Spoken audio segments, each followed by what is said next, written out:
Yeah, you Okay, sound I'm really on a good. new phone and everything else. Oh, All right, we are live, everybody, and let's get started.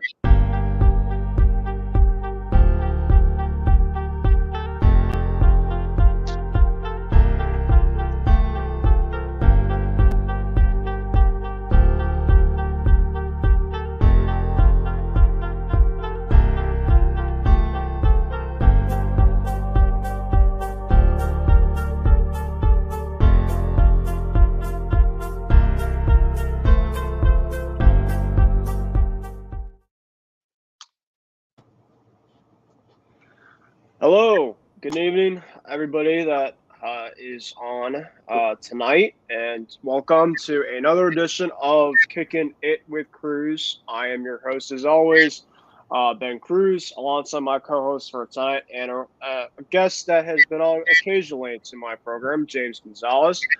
James, hope you're doing well, my guy. I hope you had a good weekend. How's everything going with you? well, it's a busy weekend. For the first time, I took in all three Angel games Mm, on the weekend, and I know we'll get into our teams uh, later on in the show, but Friday and Saturday was mostly, like promoting my page Halos in the Infield, that the page I work on, and then Sunday I was able to watch a softball game that ended up being at the Big A. So we'll run through all the scores and everything that was my busy weekend up north.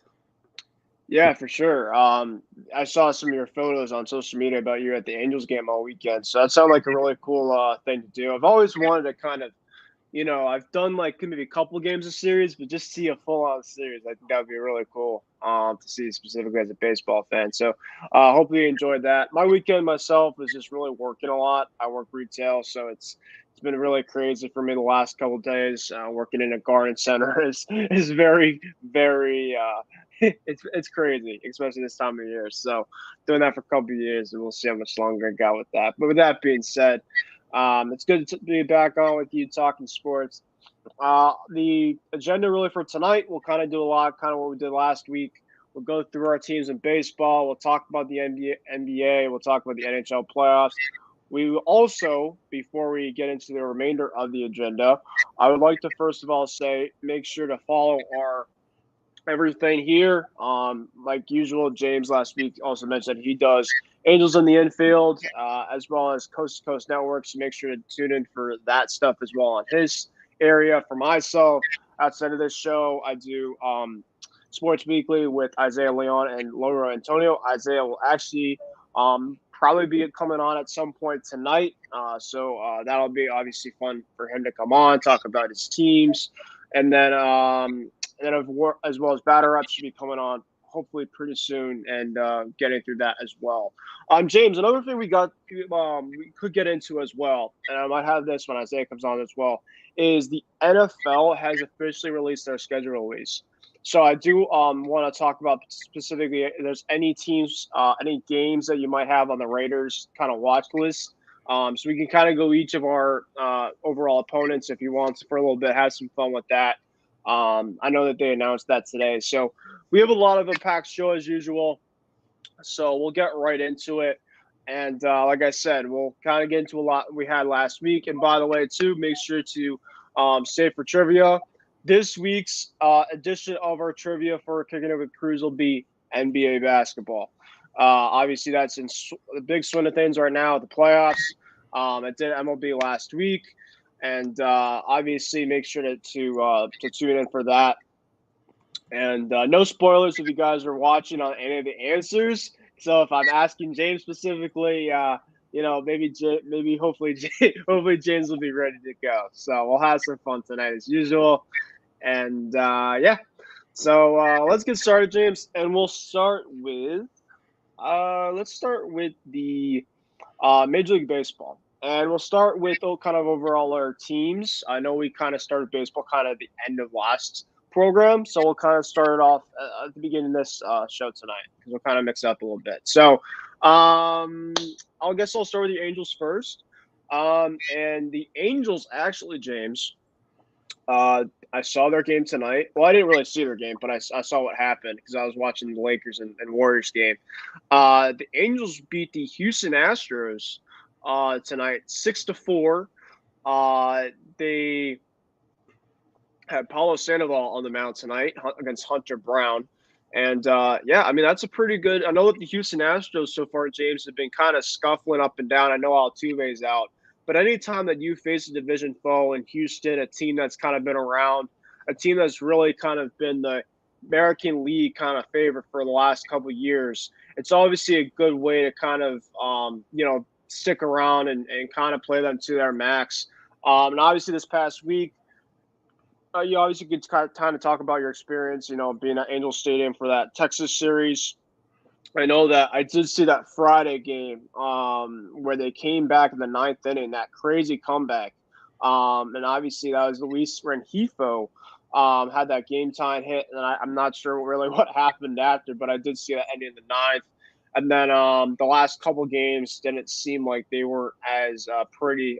Jose Suarez yesterday, I believe, gave up 7 runs, I think, in the third inning or something. Texas, man, obviously, I haven't watched really much of them as of late, but we'll go to your Angels, James. Right now, the Angels' record is 20-16, so actually not terrible. Actually, it's been a lot probably better than I think many Angel fans expected.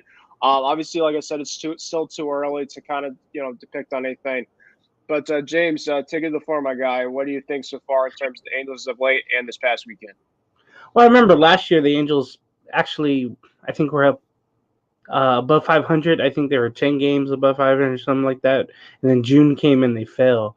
So they're a little bit behind last year's schedule, but with all of the things going on, they're hitting better at least. But their starting pitching is crumbling, other from Otani. You mentioned Jose Suarez. Yeah, he started Sunday. But talk about tonight, excuse me, the first game of 3 with Houston. Again, without Altuve, I don't know when he'll be back.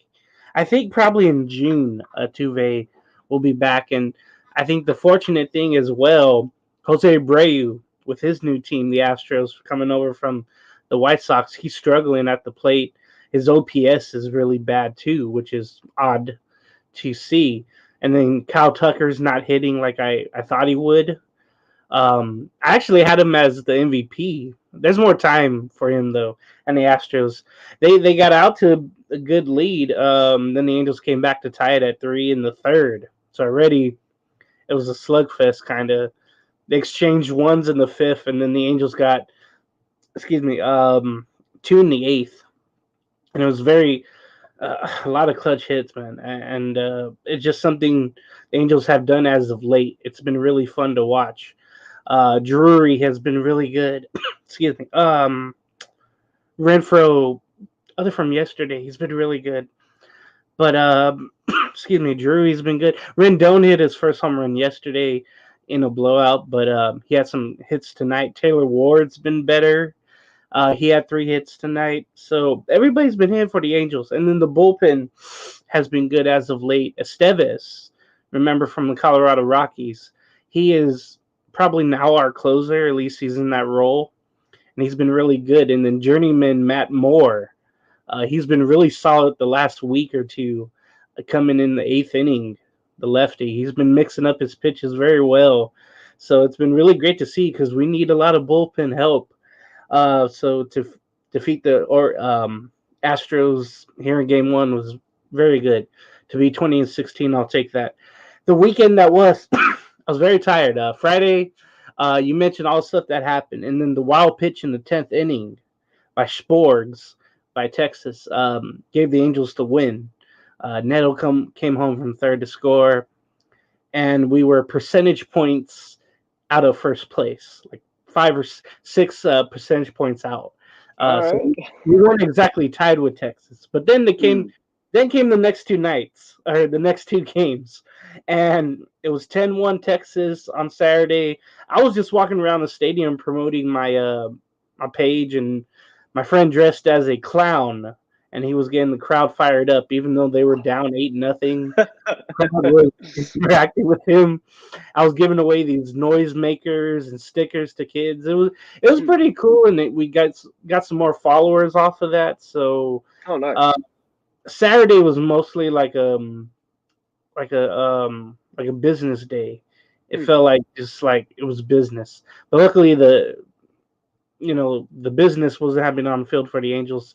Our pitching got hit, like Davidson got hit up, and we had Brett Phillips pitching a Oh, position player Phillips. in the Yeah. ninth. Remember last year he gave up a grand slam to Yep. Rendon, and he was hitting lefty. Oh, yeah. And then he struck out Otani in the same inning, in that eighth inning. And then Detmer stood a no hitter on that one night. Then it just seemed like everything collapsed on the Angels after that.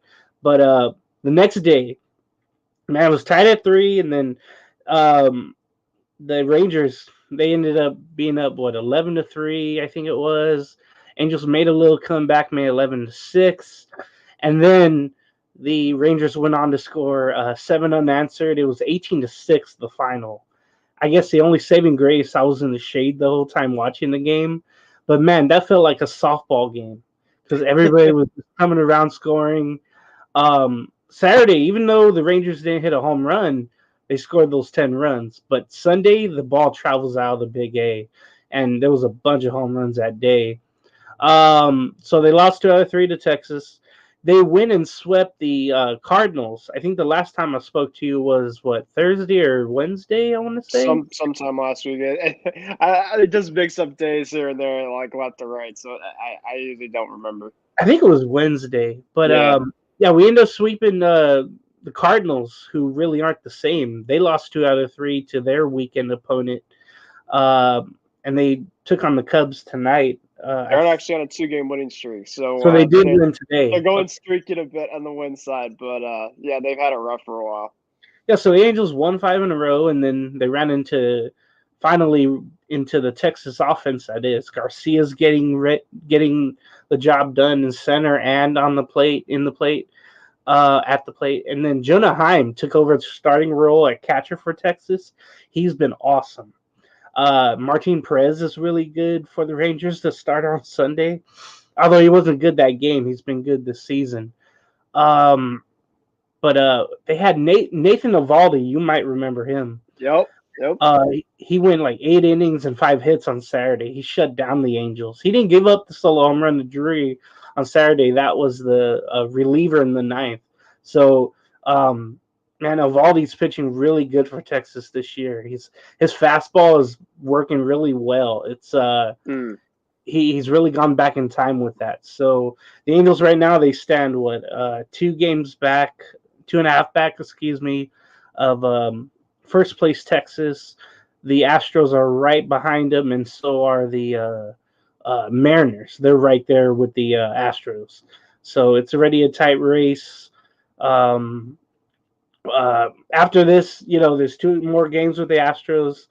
Yep. The Angels are off Thursday. They play 3 in Cleveland on the weekend, 4 in Baltimore, in which they were swept 4 straight last year in Baltimore. I saw the Orioles. They were playing the Braves in some entertaining games on the weekend. That was a good weekend. Yep, that was a good series. So that's been going on with the Angels. Just a lot of clutch hitting, but the starting pitching is a problem. And then 2 guys from the bullpen have to have Tommy John surgery. So we are struggling to have like a 6th inning guy and a 7th inning guy now. I don't know if we're going to trade for some bullpen help and some starting help with Suarez now being out 15 days, but we need a lot of relief help. Yeah, and James, I've been looking at the MLB team stats as of late in terms of batting. I know that you've been talking about the offensive production. I looked at the Angels in terms of a lot of the statistics, James. I don't know if you know this, but they're in top 10 in a lot of statistics right now. Yeah. Which has been absolutely incredible. You look at overall hits right now, the Angels are in 7th. You look at the overall home runs right now, the Angels are actually tied with us for 5th place. Wow. In terms of home runs right now. So yeah, I mean, you can't really go wrong. Specifically, the Angels and my Sox are very similar as of late in terms of, offensively. I know that you guys are really more of stars specifically. We're just kind of, we have guys that are just kind of, different type of guys that just contribute. I'll talk more about some of the guys, kind of when I go through my team, but Yeah, I mean, with your team, James, as of right now, it really just comes down to the pitching. If you guys could get some pitching outside the Otani situation, and if you guys are right there in the mix come the deadline, I know it's still ways away. Um, I know that Buster Olney and a lot of executives are already saying that it doesn't seem like it's going to be a busy deadline as of right now. But Tom will tell us specifically on that specifically. So, actually, the next matchup tomorrow for the Angels is going to be Otani against Framber Valdez. That's going to be a matchup to watch. Oh yeah. That's going to be Valdez specifically has always been a pest to at least my Sox. He's just always a pest in the AL. And then you also have to go against Christian Javier.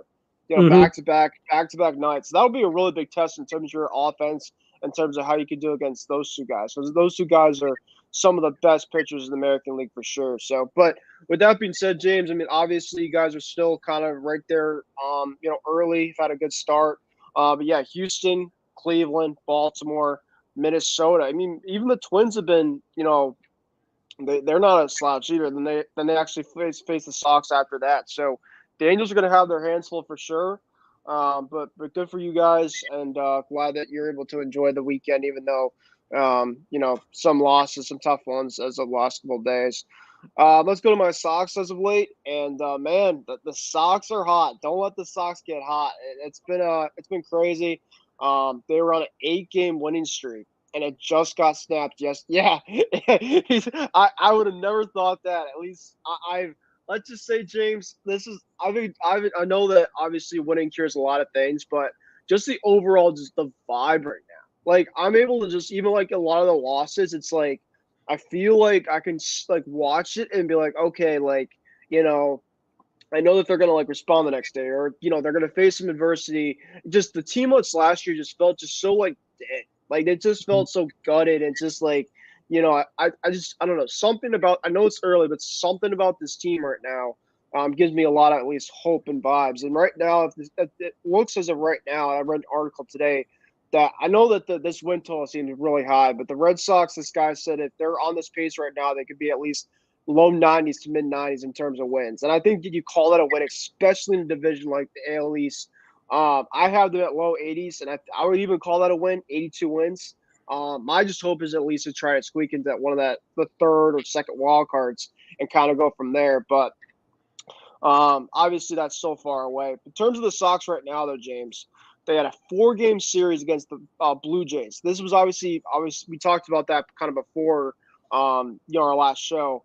And I was just hoping for a split, right? The Blue Jays always, the last couple of years have been just straight owning us.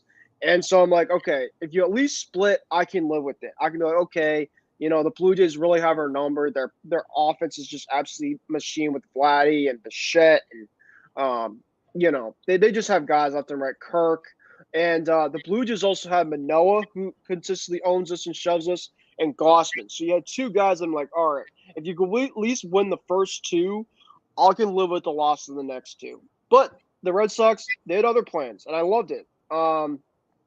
The Red Sox swept the Blue Jays, and like I don't know, like that just to me that speaks a lot of volumes. Like I said, I know it's early, but the Red Sox have had so much problems with the Blue Jays in the past, and yeah, I mean it's obviously it's a really good to see that the Sox right now are playing with a lot of confidence, and one of the big guys, James, that's playing with a lot of confidence and has a team right now on its back offensively is no other than the American League Player of the Week, and that's Masataka Yoshida.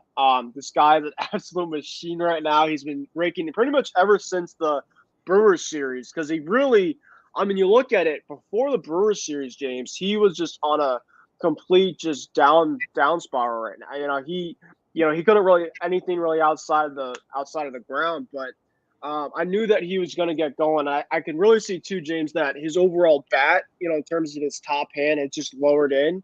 So now with his overall stance, he can just make more straight contact, and you've been able to see that he's just spraying the ball left. I mean, you look at the spray chart online; his spray chart's just ridiculous. So between Verdugo having a really good start to the year, and then you have Yoshida behind him.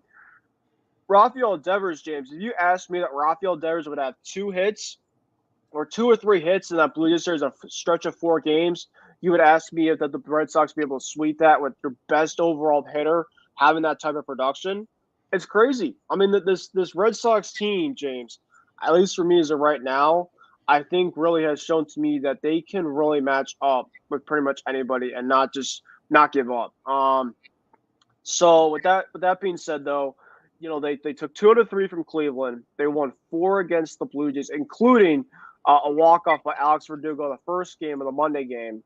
Then the second game was Connor Juan had 2 home runs. He went 4 for 4, and they won 7-6. So the first 2 games actually were by 1-run wins, and then the next game was 8-3. It was by Nick Pivetta, and the Red Sox just really were able to capitalize on some mistakes that the Blue Jays had.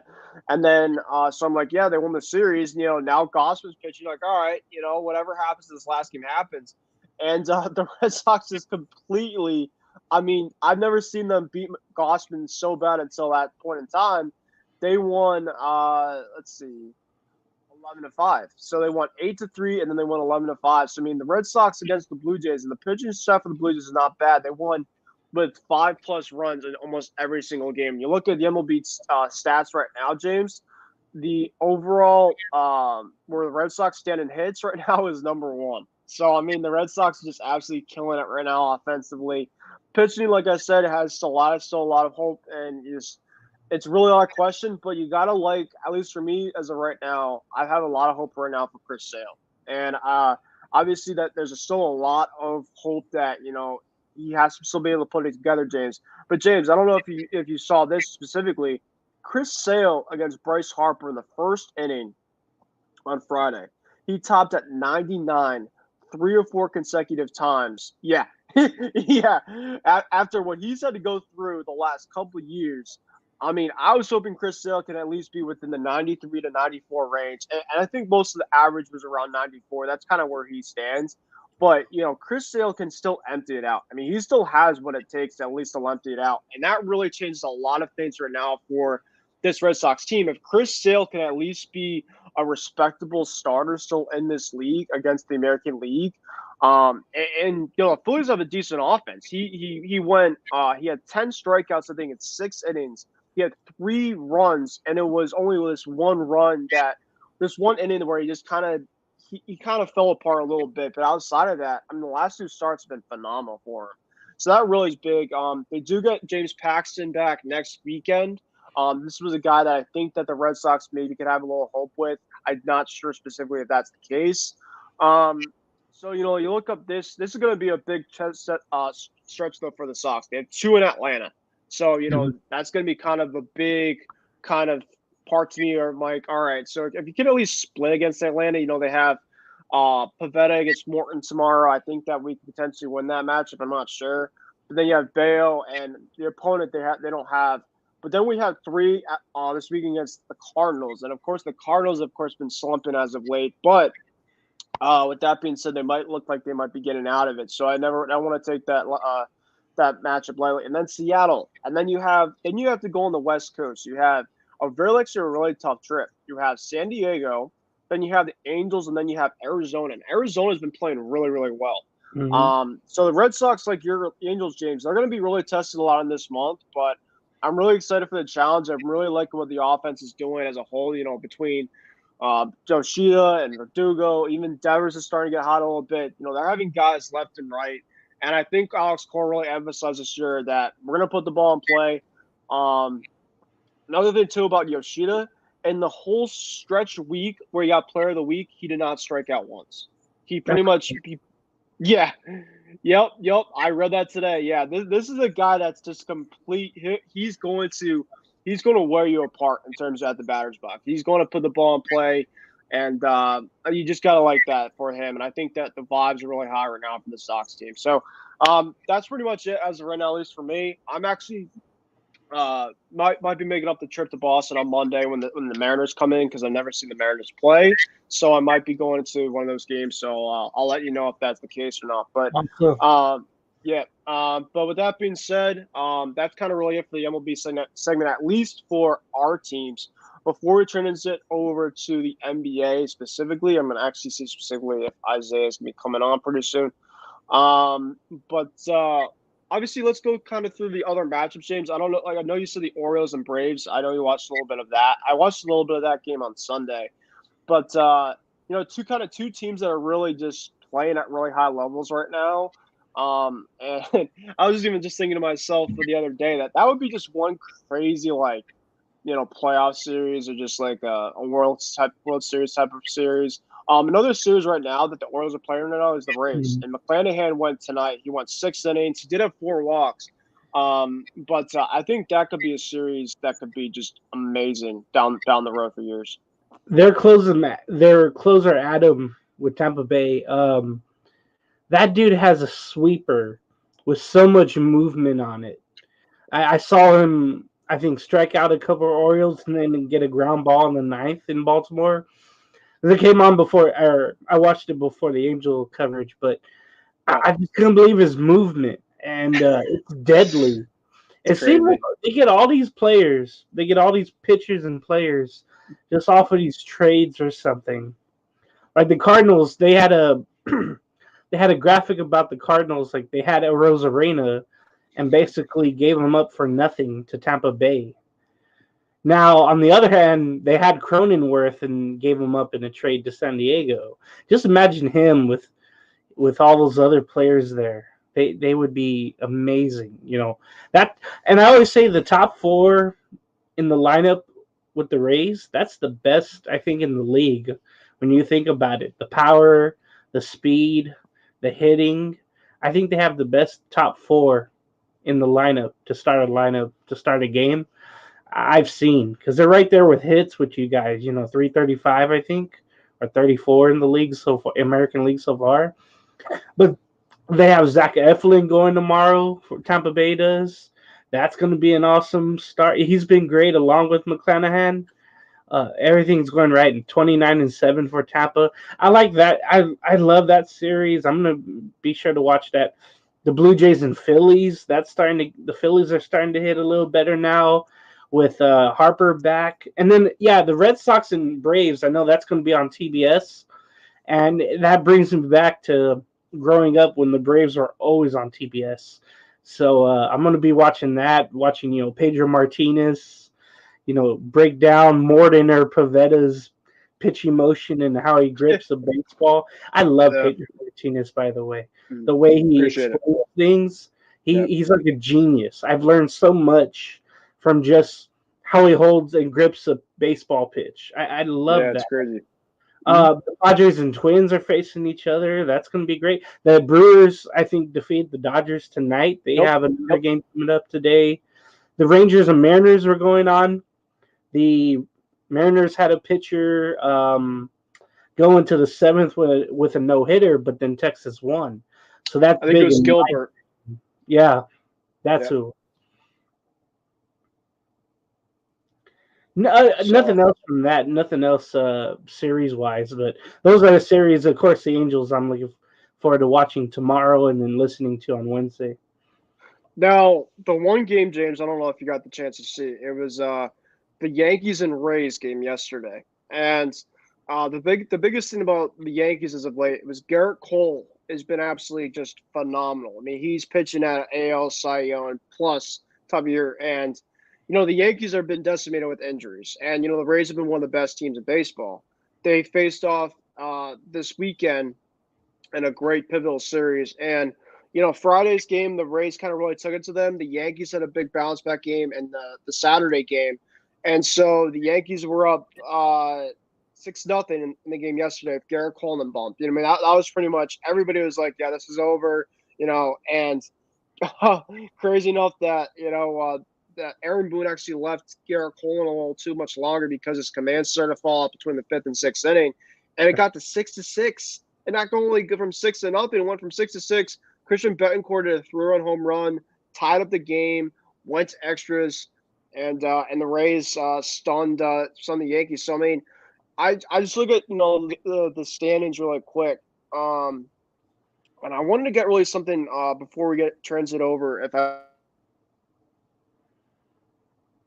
It was amazing too to see the Tropicana Field. They opened up the upper deck for this series, so there's more fans in there. oh This this last weekend. Yeah, I heard about that, but I was going to also mention to you about the latest in terms of the A's situation there. Man, I saw that there's a stadium report that I just read today, and obviously I'll ask Isaiah specifically if he'll have the chance to know about that. But speaking of our good friend Isaiah, we have him back. We have him on here. Isaiah, obviously you seem like you're in a great overall mood tonight with your team, the Lakers. Are up 3-1. We'll talk about that later on in the program. I know that we're currently in baseball right now. We're talking baseball, but Isaiah, how are you doing, my friend? Fellas, I am doing tremendous right now. I know that my body's probably going to feel like crap in a couple of hours because I got to literally start working at 4 in the morning. So I know later on in the day it's probably going to hit me. But, it's great that the Lakers won and took a 3-1 lead. It was, oh my gosh, probably one of the most intense games I've seen in a while. And there were like moments where I for sure thought the Lakers were going to lose in that game, and then there were moments that I thought that we were going to win, and then it was like back and forth, and it was just crazy, man. And I'm glad that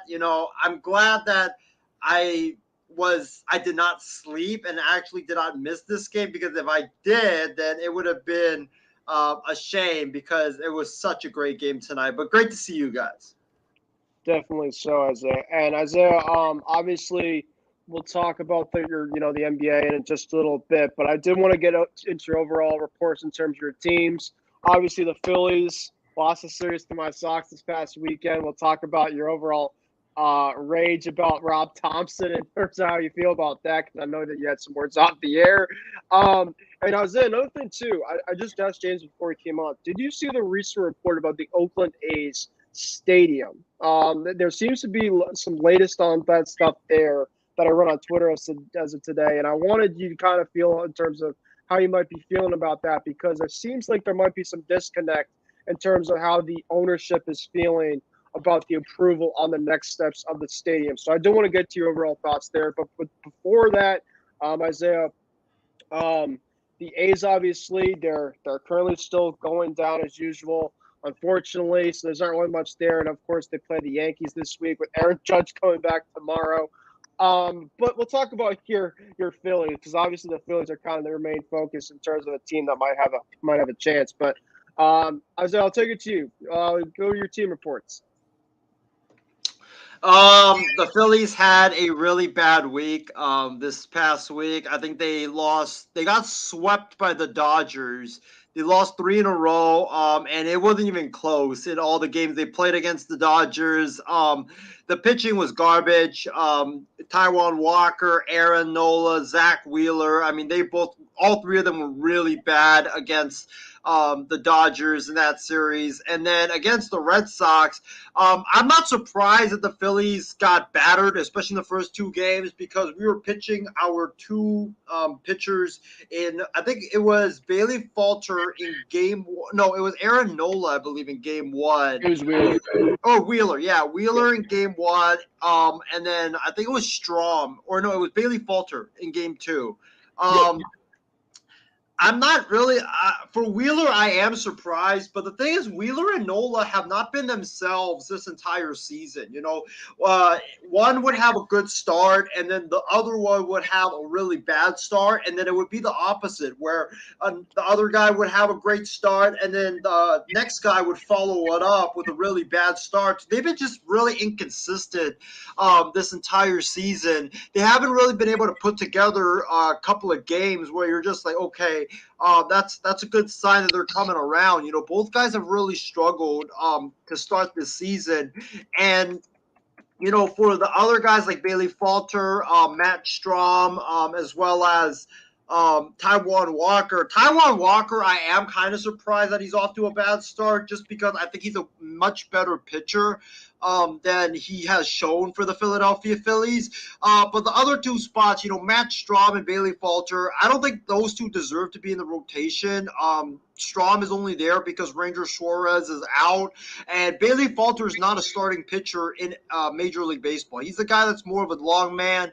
You saw him in that role last year. He was outstanding in the role that he was in last season, and I think that that's the role that really fits him. And if you look at the Phillies rotation, they really just only have like 3 good quality starting pitchers, and that's it. And you can't win games in baseball by only having 3 quality starters, because if you have only 3 quality starters, then the last 2 spots are basically automatic L's, and you just can't have that. And the Phillies, they need to get Ranger Suarez healthy, but they also do need to go out and get better starting pitching than they have right now on the current roster. The lineup, I just feel like it's for the Phillies, it's never a consistent product. When the pitching's good, the lineup can't put up a run to save their life.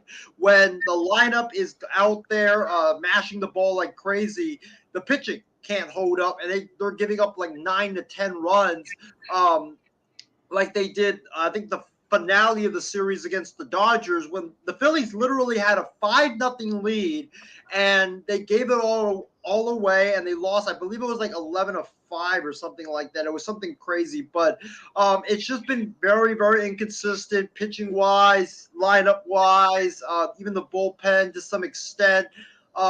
Sadly, Craig Kimbrell's days as a star closer, I think, is done. The guy, I don't know why Rob Thompson even put him in the top or in the bottom of the 9th against Max Muncy, when all he just did was serve up a big, giant, fat meatball right down the middle to Max Muncy, who just crushed that thing out of the park. Yeah. He just hasn't been right all season. And then, guys like Gregory Soto has had their ups and downs. Sir Anthony Dominguez, I believe his ERA is like 7 point something. That's a far cry from what he was last year.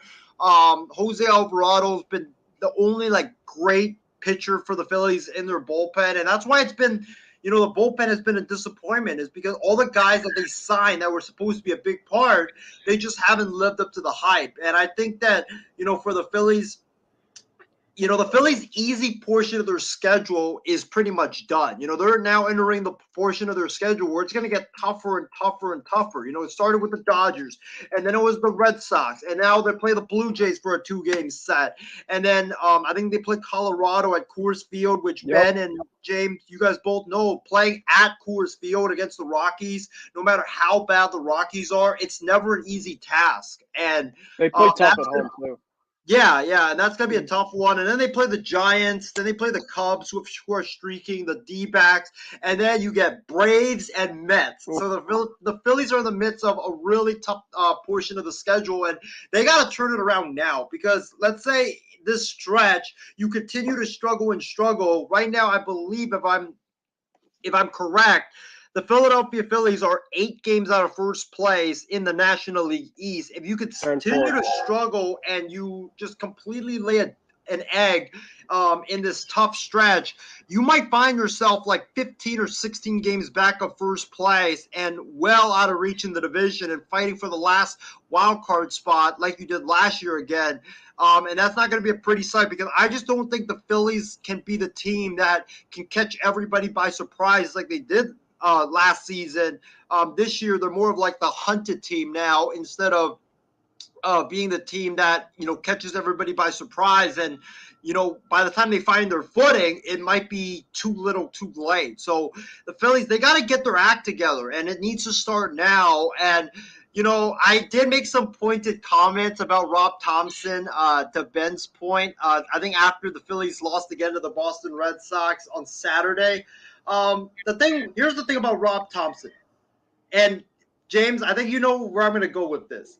Rob Thompson is the equivalent of Clay Helton as the USC head football coach.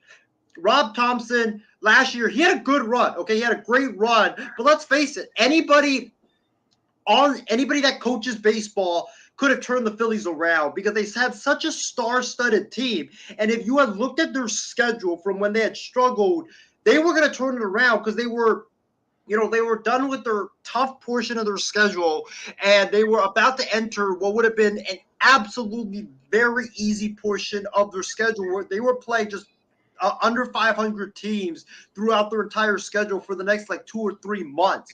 So it wasn't really difficult to see the Phillies turnaround coming. They just had to get to that easy portion of their schedule and tread water, and I thought that they would have been fine. So I'm not surprised that the Phillies were able to turn it around.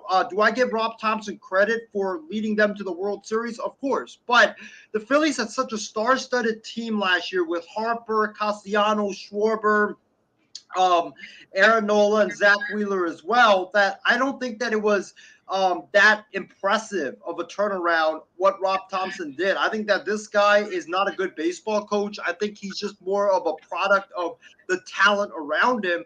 And you see it this season when the Phillies are in the midst of their the season so far. Rob Thompson has struggled with lineup decisions. He's struggled with bullpen decisions as well. It's been a totally different beast than what we saw last year. And I think that another reason why the Phillies were so successful last year, Ben and James, is because when a manager gets fired, you guys always see this in any sport. When a manager gets fired or a head coach gets fired, you typically see the team rally around and come together because they feel bad for playing so bad that got that old coach fired, and they rally around and they end up going on this like amazing streak, and they end up playing so much better, and it ends up being great for 1 year, but then once the interim tag is off, then it just completely collapses. And I think that's what we're seeing right now. I don't think Rob Thompson should have been given the managerial job for the Phillies. I think the Phillies personally should have went out and gotten Bruce Bochy, because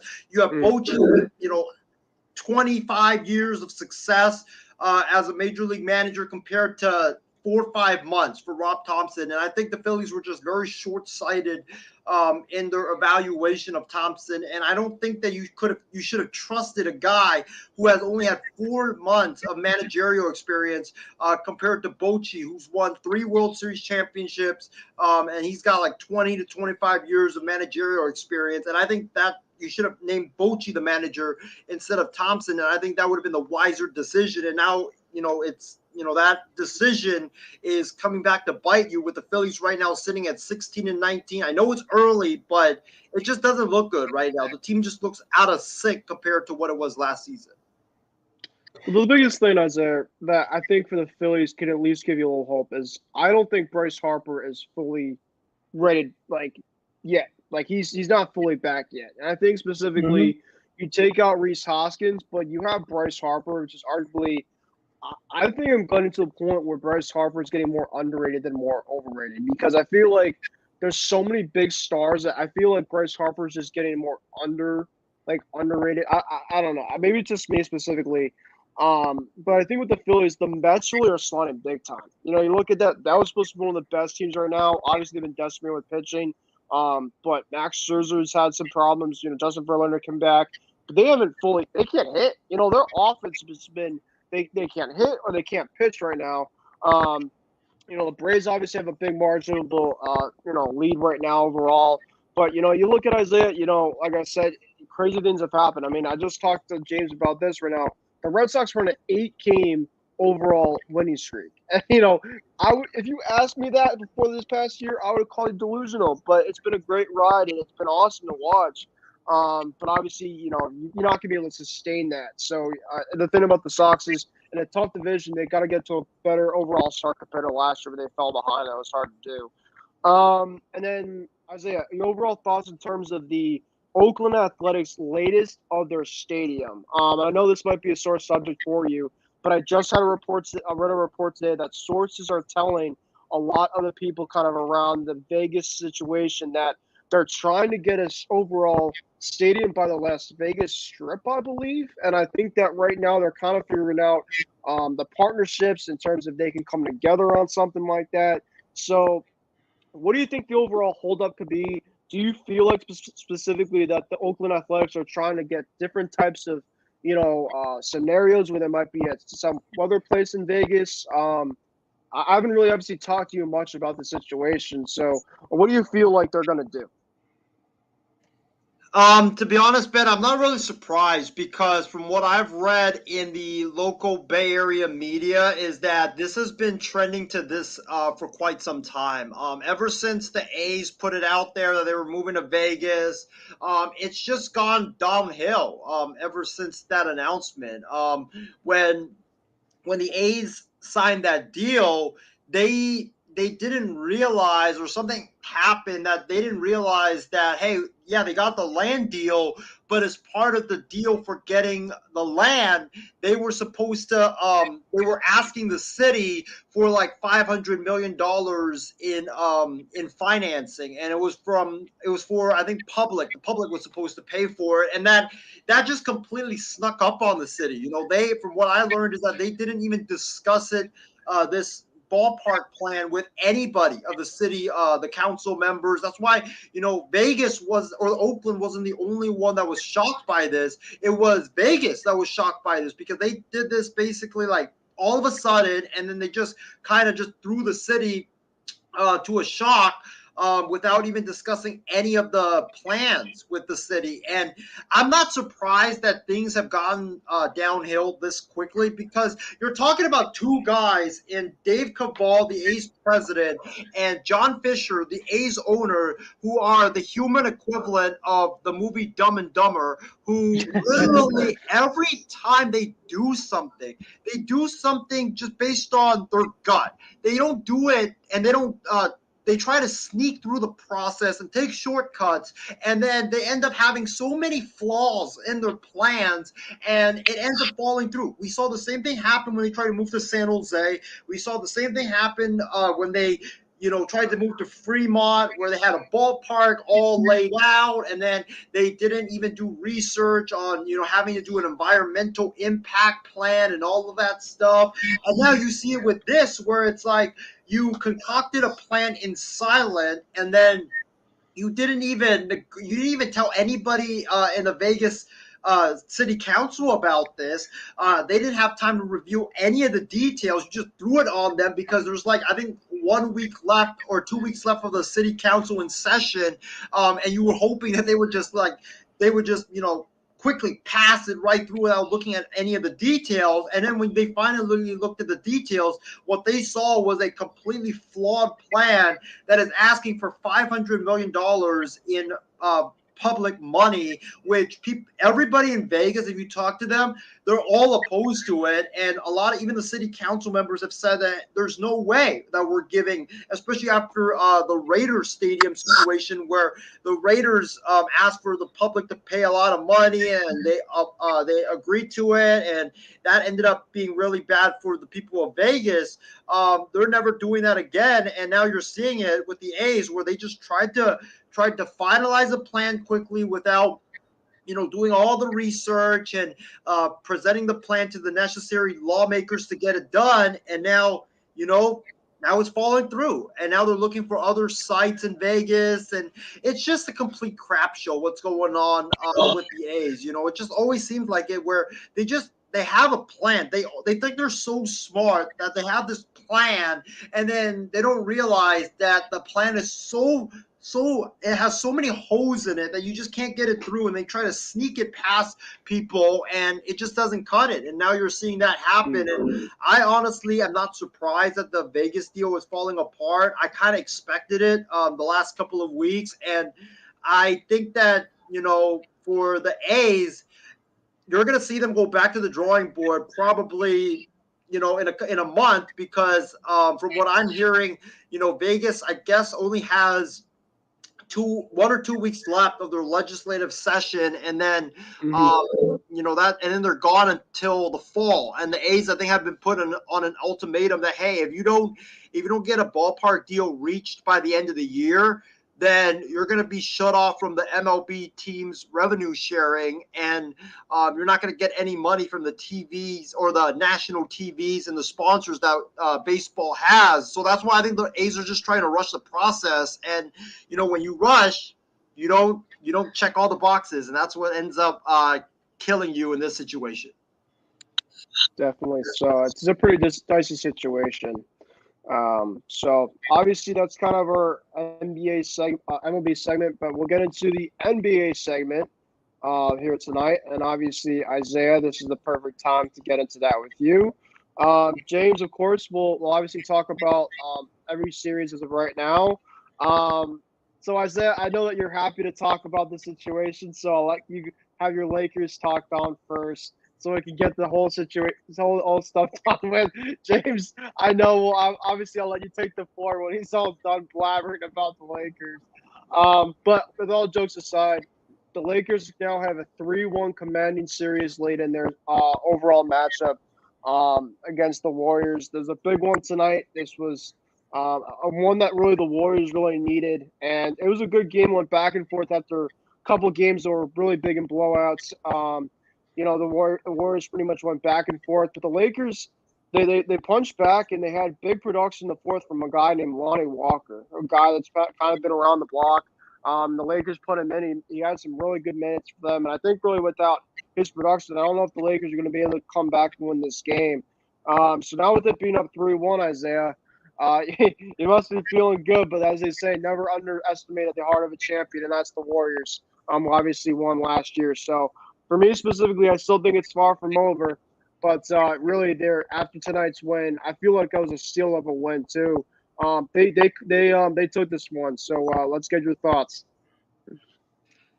First off, I really want to thank Draymond Green for handing the Lakers this win and ending the Golden State Warriors dynasty. Because what an absolute idiotic decision by Draymond Green and a reckless decision by Draymond Green when there was like 15 seconds left and he gets the ball and I guess he tries to be the hero and he dribbles the ball. He tries to power his way to the rim, gets shut off by Anthony Davis, and then he doesn't have, or not Anthony Davis, I think it was Reeves or someone like that, but he gets shut off, and then he has nowhere to go with the ball. So what does he do? He throws it right to Anthony Davis, and I guess he tried to force it to Moses Moody, but it was in like double coverage where Moody was trying to screen or something like that. But it was just an absolutely idiotic pass by Draymond Green. He throws it right to Anthony Davis, and then that basically sealed it for the Lakers because I know they got to a jump ball where Curry, caught the ball and then he fell and, he turned the ball over. That was stupid as well. But, and not to forget, he had timeout too. So, that was Draymond Green lost this game for the Golden State Warriors because what he should have done is when he had the ball at the block, what he should have done is don't dribble it, pass it to Curry. Curry's the guy that's been red hot all night long. He's the guy that's been balling out all night long for you. He's the guy that needs the ball at his hand in these moments, these closing moments with the game on the line. You're down by 3 with the series on the line. Give the ball to Steph Curry, but instead Draymond Green wanted to be a hero, and he absolutely cost his team the game and potentially the series in this game. And, I agree with you. I don't think this series is over. I think the Golden State Warriors are going to come back and win Game 5 at their home, and it's going to come down to Game 6 like it did the last Lakers series against the Memphis Grizzlies. But this was a win the Lakers needed because you couldn't be tied with the Warriors heading back to that hostile environment at the Chase Center and give the Warriors all the momentum. If you wanted to win the series, you got to at least take the 2 games at your home court, clinch yourself at least to Game 7, and put yourself in position to potentially take the series back in LA for Game 6. And, the Lakers, credit goes to Anthony Davis. He played awesome defense on Steph Curry, especially late down the stretch, when Curry could have knocked down a couple of big triples to give the Warriors the lead. But AD stood up and, he played his best Kevin Love impression and shut down Curry in those back-to-back possessions. the Lonnie Walker, shout out to him. I mean, this guy, I knew he could score. He's like a Lou Williams coming off the bench for the Lakers. He's played big minutes and big games for the Lakers, but he hasn't played ever since the trade deadline because he's just been out of the rotation with all the talented guards that the Lakers had at their disposal. And, he came up, showed up big in game 3, game 4 tonight. Gave us some killer buckets off the bench. And he's a guy that, you could give the ball to and tell him, hey, go get us a bucket, and he's going to give you a bucket. And, he played a really outstanding minutes for the Lakers. And then, I got to give credit also to Dennis Schroeder, obviously. He had some great defense on Curry late in the game. LeBron was terrific, especially down the stretch. But Ben and James, I think you guys know where the last kudos I'm going to give. It's to Austin Reeves.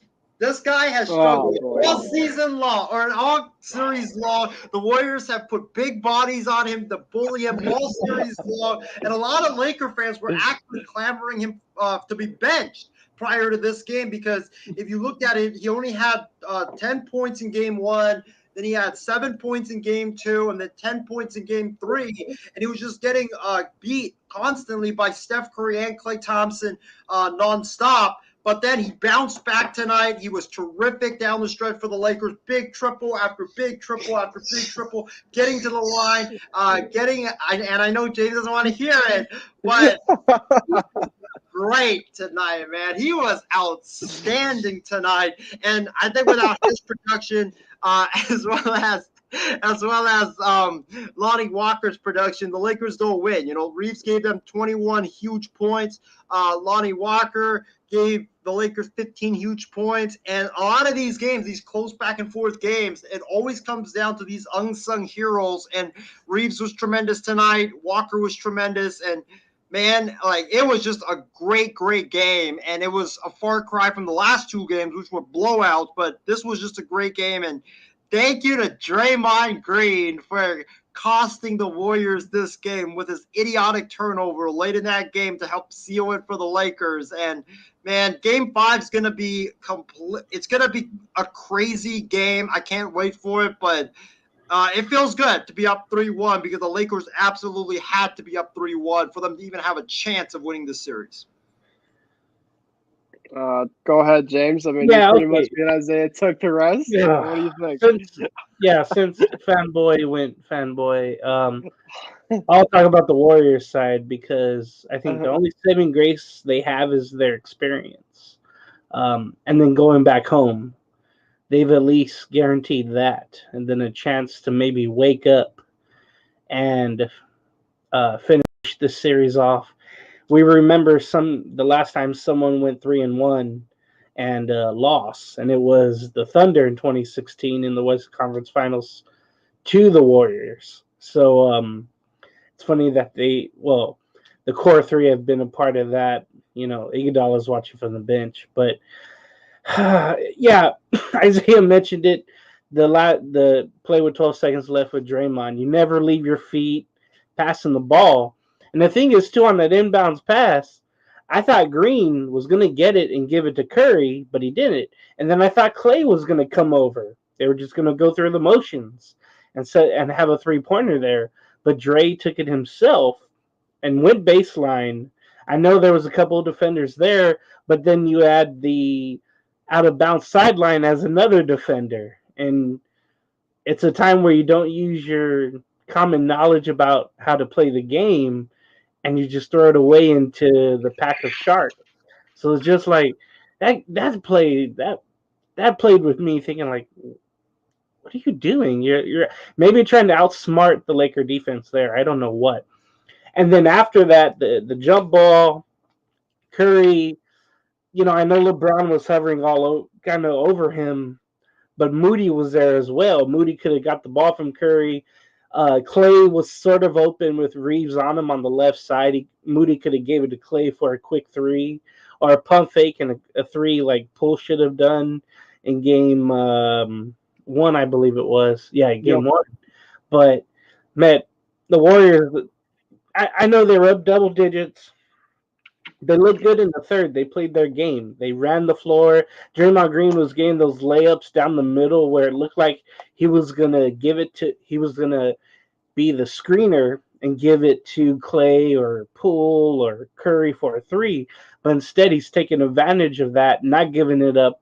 Instead of that, having layups to the basket. We've been seeing that in all the wins that the Warriors have had. So they got away from that, and then that last play where Curry was on the floor, for some reason he decided to just throw it behind him out of bounds. The Warriors literally threw this game away twice with Green and with Curry. That was just awful to see. And then checking the scoreboard is like, okay, Thompson only had 9 points. I mean, that can't happen. That's a recipe for disaster. Maybe the Lakers were all over him. I know Curry got 31. Wiggins looked good. Payton had 15. That was a surprise. He knocked down some threes from the corner. But there were sometimes he was shy about shooting. There was one time that Payton the second, had an open three, but instead he gave it to Curry coming back to him when all Payton the second could have done was shoot. And I'm glad. I think probably what's the name? Put this in the chat right here. Jordan Poole. That's the one thing I looked at, and the one thing that highlighted on Inside the NBA was Poole had no points. I think he played 10 minutes, and it's just horrible because you gave him that big contract in the offseason, the extension. He's been terrible. And he's been off and on, but mostly off in this playoff. Of course, he went off against us in the finals last year. Yeah, and that's what got him his money. But now he's just relaxed, and it's just that can't happen. I know, maybe he's gun shy after game one. He doesn't want that pressure back on him, and maybe that's been affecting him. I don't know what, but game two he looked okay, but tonight he was just nowhere, man. Honestly, and now the Warriors, like I said, the only saving grace is that they have experience and they're coming back home. The crowd needs to rally around them. If you're the Lakers, you put the foot on their throats, and you're the hottest team coming in, and you just have to continue doing what you're doing. But you got to do what you did in game one, basically. So credit to the Lakers. That crowd was rocking. Even when they were down, they were trying to pick themselves up, and they did. It's going to be a fun game 5 on Wednesday. That's going to be crazy from Chase Center. Definitely so. The thing about the Warriors too is you can't give this team life, right? The Lakers, I know they've had a commanding series, but it all just takes one. That's all they say. And the Celtics being up 2-1 in that finals last year, felt like the Celtics were about 5-6 minutes away from going up 3-1. I feel good. Instead, it went 2-2, and I felt like things went haywire from there. But I just want to really quickly kind of give the latest to our viewers on where everything stands. Obviously, we talked about the Lakers up 3-1. My Celtics and Sixers are tied at 2, which, of course, I think a lot of people are a little surprised about. For myself, I am not. So that'll obviously be the next series we're going to talk about, and because I want to get that off my chest really quick. So the Celtics on Friday, they had a big win after it was a series at 1-1. They go to Philly, and they pretty much play a pretty clean game as a whole. They got production left and right off the bench. Robert Williams and Malcolm Brogdon, Derek White, they played pretty much all really pivotal minutes. The Sixers had some moments here and there that they would fight back, but the Celtics pretty much would always counterpunch every single run that the Sixers would have. And the Celtics were able to win that one in convincing fashion by the end of it. Now, this game 4, I don't really know kind of where things were. The first half, the Celtics were terrible. They were settling a lot. The Sixers really kind of did everything that they were able to kind of do. But the thing, James and Isaiah, about the Sixers was it felt like every single time that the Celtics were kind of right there, like it was like right there for the taking. Like the Sixers were up, I think, like 12 points, maybe 14 points max. But it just always felt like even though the Celtics were not playing well, I felt like the Celtics were kind of hanging around here and there. And I'm just like, if the Sixers kind of lay back a little bit, the Celtics could have a chance to really seal this game. And in the second half, the Celtics cut this lead from 9 points to, I believe, 5 points, and then went back to like 12 points. And then the fourth quarter, actually, the Celtics defense just intensified. It went down a full lockdown. Kind of that start of that fourth quarter. Jason Tatum was absolutely non-existent in that first half. I mean, the guy was absolutely just putrid dog shit. And I love Jason Tatum by all means, but he just did not show up. And then the second half, he played a lot better. I know that his outside shot really wasn't going in, but he attacked the basket. And they got a lot of great production out of Marcus Smart and Al Horford. In the fourth quarter, really, Al Horford completely was controlling Joel Embiid, which was a big surprise. But it's something specifically, I know that we lost that game, but defensively in that fourth quarter, that reminded me a lot of last year's Celtics defense, where when it could be locked and it could be right there, it's a tough team to really stand against. And that's why the Celtics got back into this game. They even had the lead up 5 with about 2 minutes left. And then, James Harden and Joel Embiid really kind of just kept on doing their thing. And James Harden had another big game in this one. He had 2 really tough ones the last couple of times. And if the Sixers want to have a chance to win this series and pull off the upset, I guess, for a lot of people, James Harden has to be really that number 2 behind Joel Embiid. So he's got to give him credit. He really needed this one. The Sixers really needed this game. And I thought the Celtics had a chance. Marcus Smart missed that 3 to potentially have that win. But the biggest thing, guys, and I like Joe Mazzulla a lot, is just mismanaging timeouts. It just – I don't understand specifically – in overtime, the Celtics were down 1, and James Harden had the 3. They were up. They were 15 seconds with 2 timeouts. It wasn't 1. I would understand maybe it's 1. Joe Mazzulla kind of runs it out. But I heard a lot of this from the radio, stuff from this morning, that you gotta at least have Belka Brogdon at the end. You have to at least have Derek White at the end. And I know that James Harden, that 3. Brown closed in on the double team with Embiid. Horford was playing great defense the whole entire time in the fourth quarter. Why would you do that? Keep Brown to the outside. You left James Harden a hot hand playing through all game. Get that shot open, and he hits that. That takes the lead, and now you're pretty much have to. I know you probably could get a 2 even to win this game, but it was all in the moment, and Smart made the 3, but it was too late. Shot was expired. The whole play was too, slow, and it was all mismanaging, I think, really, Joe Mazzulla. And I think this just comes to experience. At the end of the day, you have to be able to have some experience, and that's where I worry a little bit with Mazzulla kind of the rest of this playoffs is the timeouts in terms of using them, because I get it. A lot of people play that last out, but he had 2 timeouts. So that was a big killer in terms of that the Celtics could have drawn up a play, and they've been really good after timeouts too. They've been really, overall as a whole, but when they don't go through timeouts kind of late in stretches, they struggle a lot. So it was a game specifically where I don't think we deserved to win it, but I also thought it was a game that was frustrating because we could have stolen that game too. It was right there for the taking, and you could have went up 3-1 and really kind of just gave the Sixers kind of the exit. They were kind of pretty much checked out. Now they're pretty much have a chance of, okay, we could have a fighter's chance, and it's a 2-2 series. I still have it going 7. We have it winning, but the Celtics, if they lose this series, it's because the Celtics do Celtics things, and it's been a common theme for the last couple of years. So I'll go to you guys specifically on this series specifically so far. It's been a great series. But I'll start with James here. What was your overall thoughts on Game 4 of the Celtics Sixers?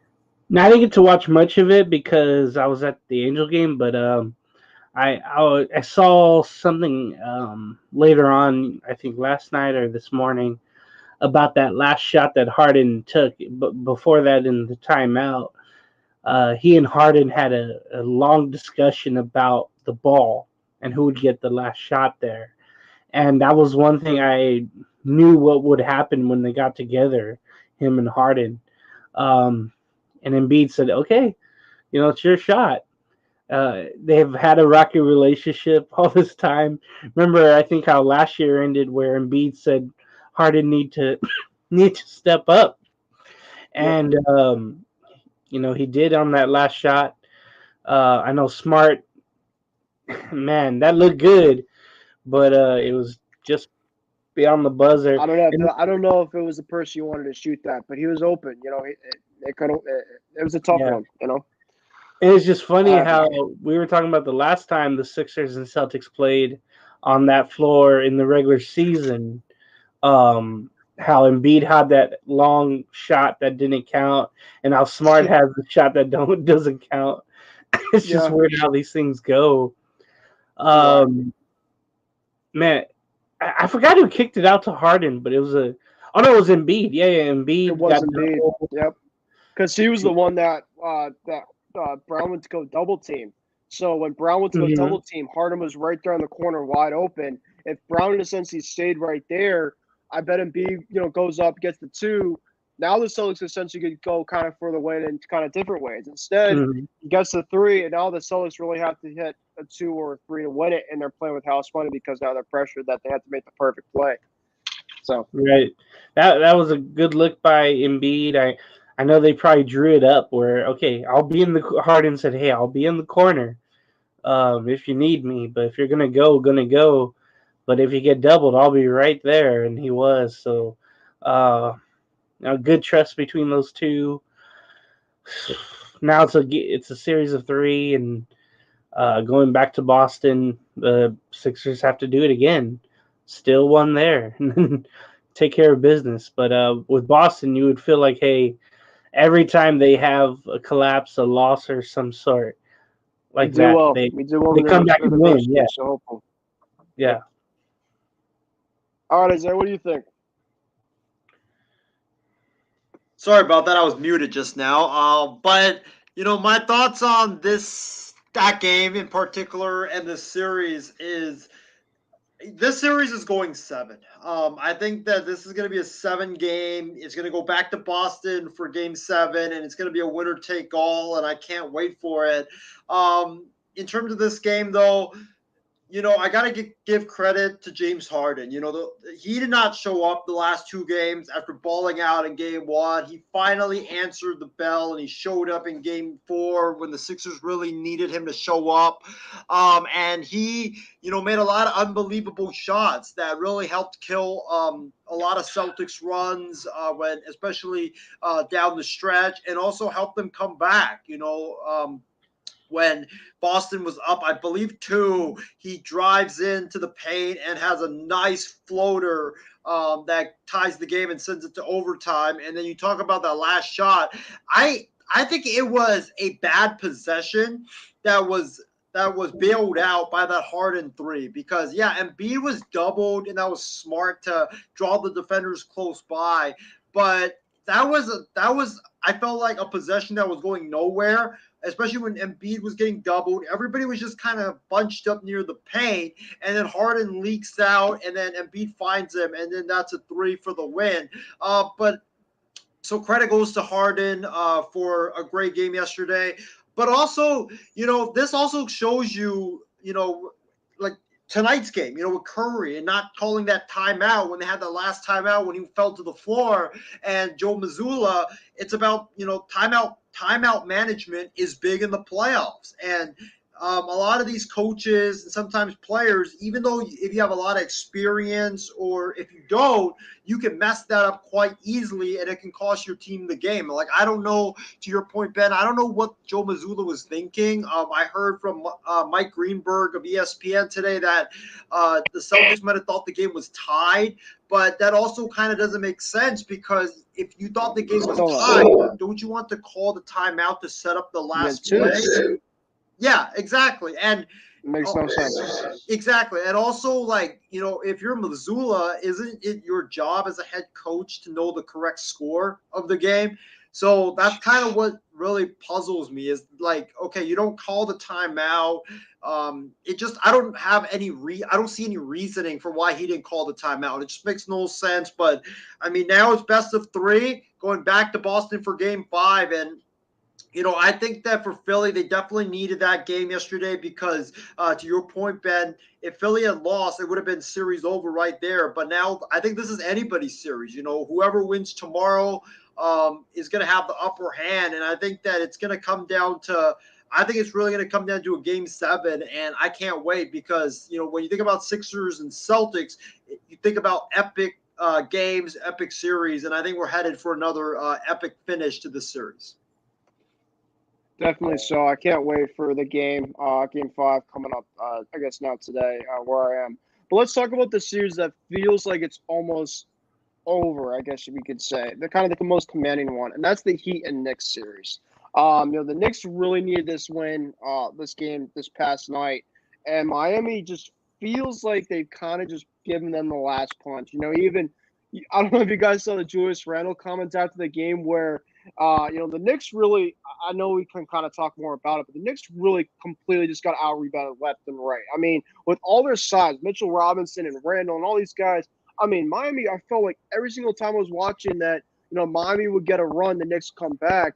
Every single time it was either Miami hit a big three from like Strus or Robinson, or they got the Knicks just can't rebound the ball. I mean, if you can't physically rebound the ball, especially against a team like that, and then Randall's just like, maybe I guess it's just up to them or something. Like, why does your star feel like that? I mean, it just feels like he's just kind of giving him credit now, and I'm just like, you're up 3-1, if you're a guy that's down 3-1, you got to at least have a little belief. It just feels like specifically that the Knicks are kind of packed in.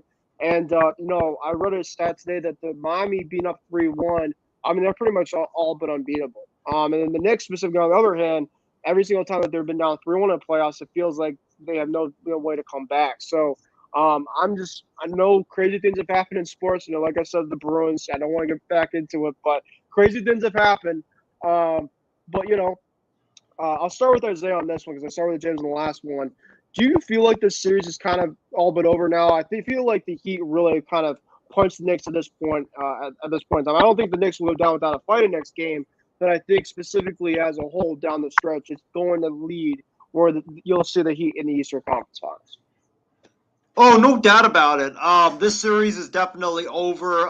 In fact, I thought this series was over after game 2, as crazy as that sounds, because they were tied, but you could just tell, Jimmy Butler is not playing, and you were trailing the majority of the game, and you have to get lucky down the stretch in order to win a game on your own home floor. Like, that game really separated it for me, and if you watch the first four games of this series, Miami has just looked like the better team, and it's clearly exposed the Knicks as not being a serious threat because they just don't have that superstar. And you look at Miami, they have that superstar with Jimmy Butler, and he didn't play that one game, and still they were very competitive in that game. The Knicks should have been swept. It should have been over already, but it's going to be over the next game in New York. The New York Knicks, they've been a great story. It's been great to see them in the playoffs and at least winning the series and being relevant. But it just goes to show you again that you need a superstar to go deep into the playoffs and to win in the NBA. And Miami has one, and the Knicks just don't. Jalen Brunson, he's a good player. He's a good all-star caliber player, but he's not a superstar. He's more like the B option on a championship team. He's not your A option on a championship team, and Julius Randle is certainly not a B player on a championship team. He's more like a C player on a championship team. So I think that for the next, this offseason, once you get eliminated, you got to go out and get a superstar, whether it's, Luka or Trae Young if he's available or whomever is available. You got to get that superstar because they missed on KD already. But if you don't get a superstar, you're not going to go anywhere. It's going to be the same thing. Your ceiling is just going to be second round exit because there's a lot of these teams that just have superstars that are always going to beat you because you don't have one. So I think the Knicks are going to come out. They're going to fight. They're going to scrap. They're going to claw in game number 5. But I think it's going to be pretty similar to the first to tonight's game where Miami was in control throughout the game, but New York just kept it close, but they just couldn't have that superstar to put them over the top. James, anything you want to say about this series? Yeah, Isaiah mentioned about game 2 at the end of it. The Knicks crowd was getting on Jimmy Butler and all that, and Jimmy Butler just smiled and he nodded in approval, like, okay, but you have to come to Miami. And playoff Jimmy is going off, and you saw that all playoff series long. And Adebayo, that dude was ruling the boards tonight. Strauss has been good for 3-point land. Kyle Lowry actually has been turned back the clock, sort of. Martin had a big jam tonight for Miami. But, man, I think other from Brunson and Barrett, Randall, he disappears a lot. Other from, he missed game one. He showed up kind of in other games, but a lot of times he disappears, and when they do, the Knicks lose. Hopefully, he can come out firing there in game, what is this, game 5 back at the Garden. Hopefully, he can go vintage Randall. I mean, tonight it just seemed like all of his points were slow, jump shots and all that, but nothing but playoff intensity, if you know what I mean. So, uh, excuse me, the Knicks they're like in the Warriors boat. They need all hands on deck, and they need to come out firing um, to get this back to Miami and then back to New York. But if Jimmy Butler's going like this, he could lead this team anywhere they want to go, honestly.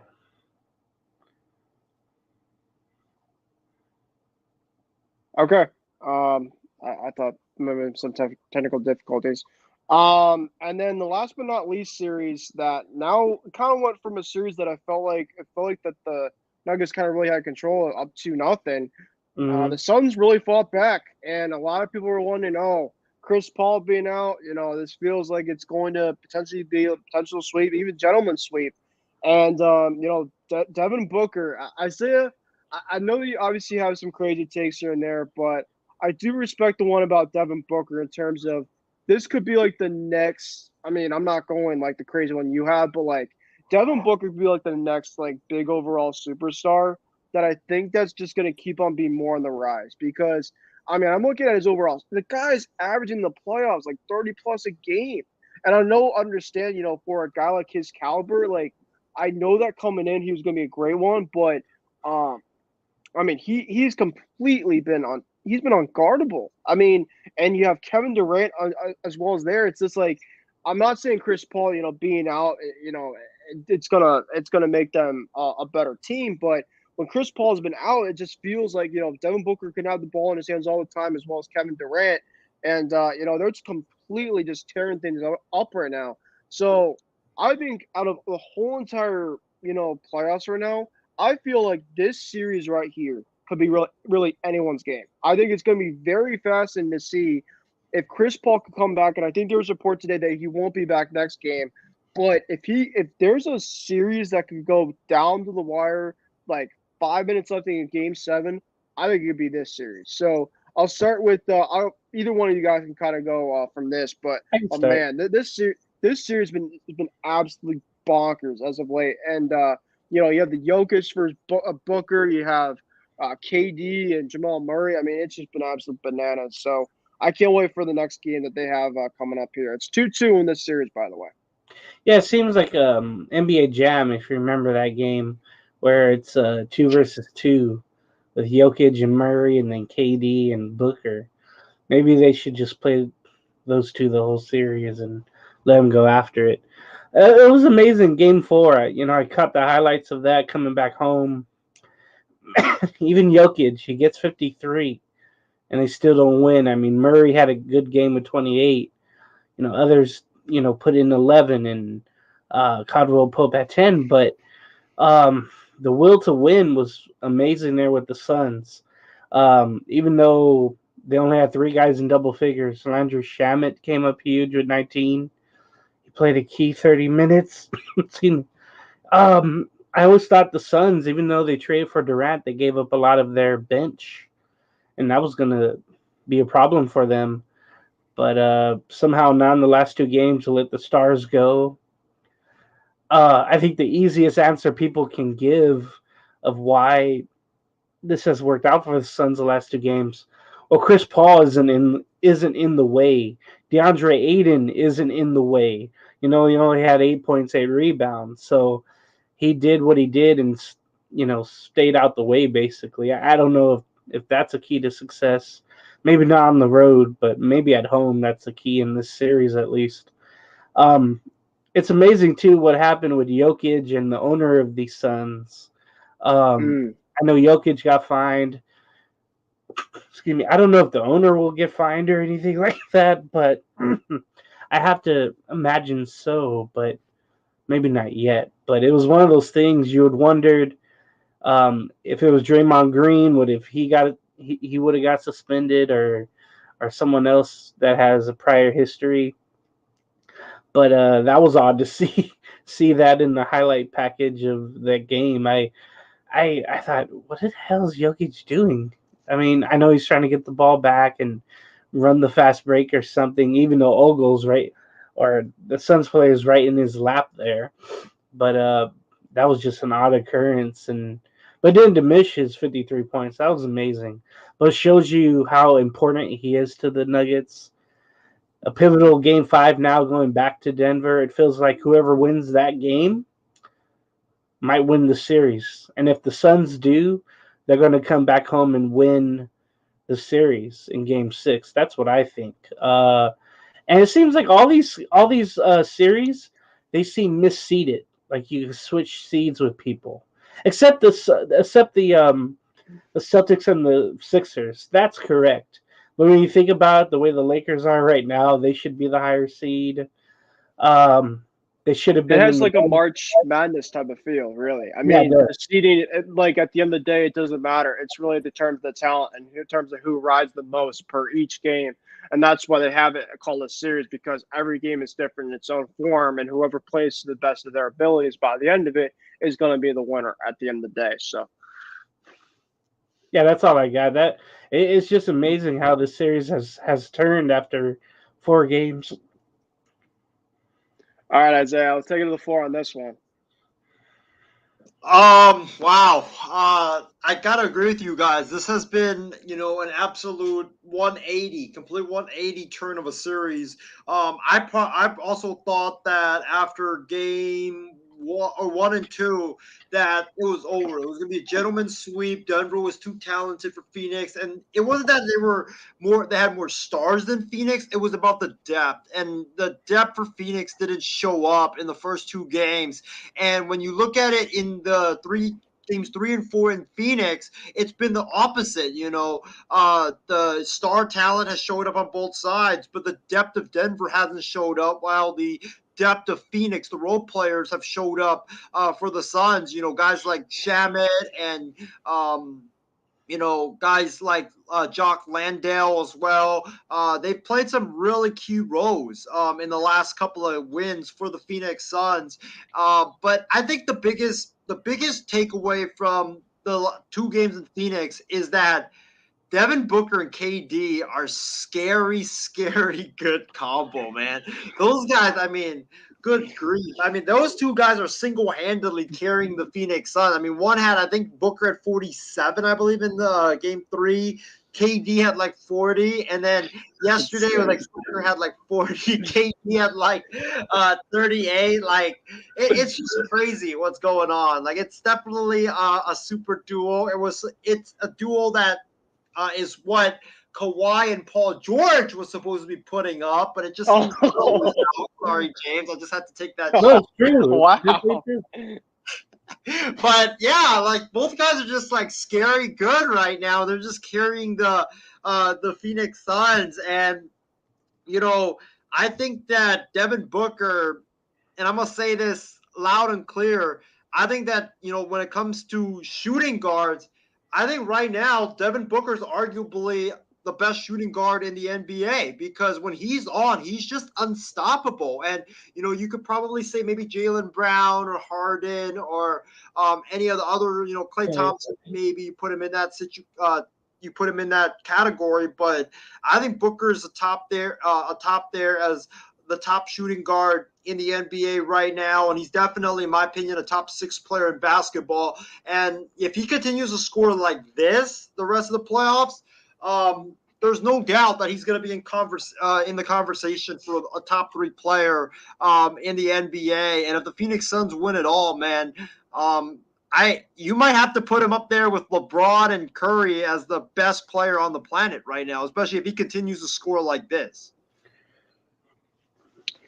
Yeah, Tom, it's all in terms of that specifically. So we got through kind of our NBA segment, our playoff segment. Of course, there's other news in terms of the NBA.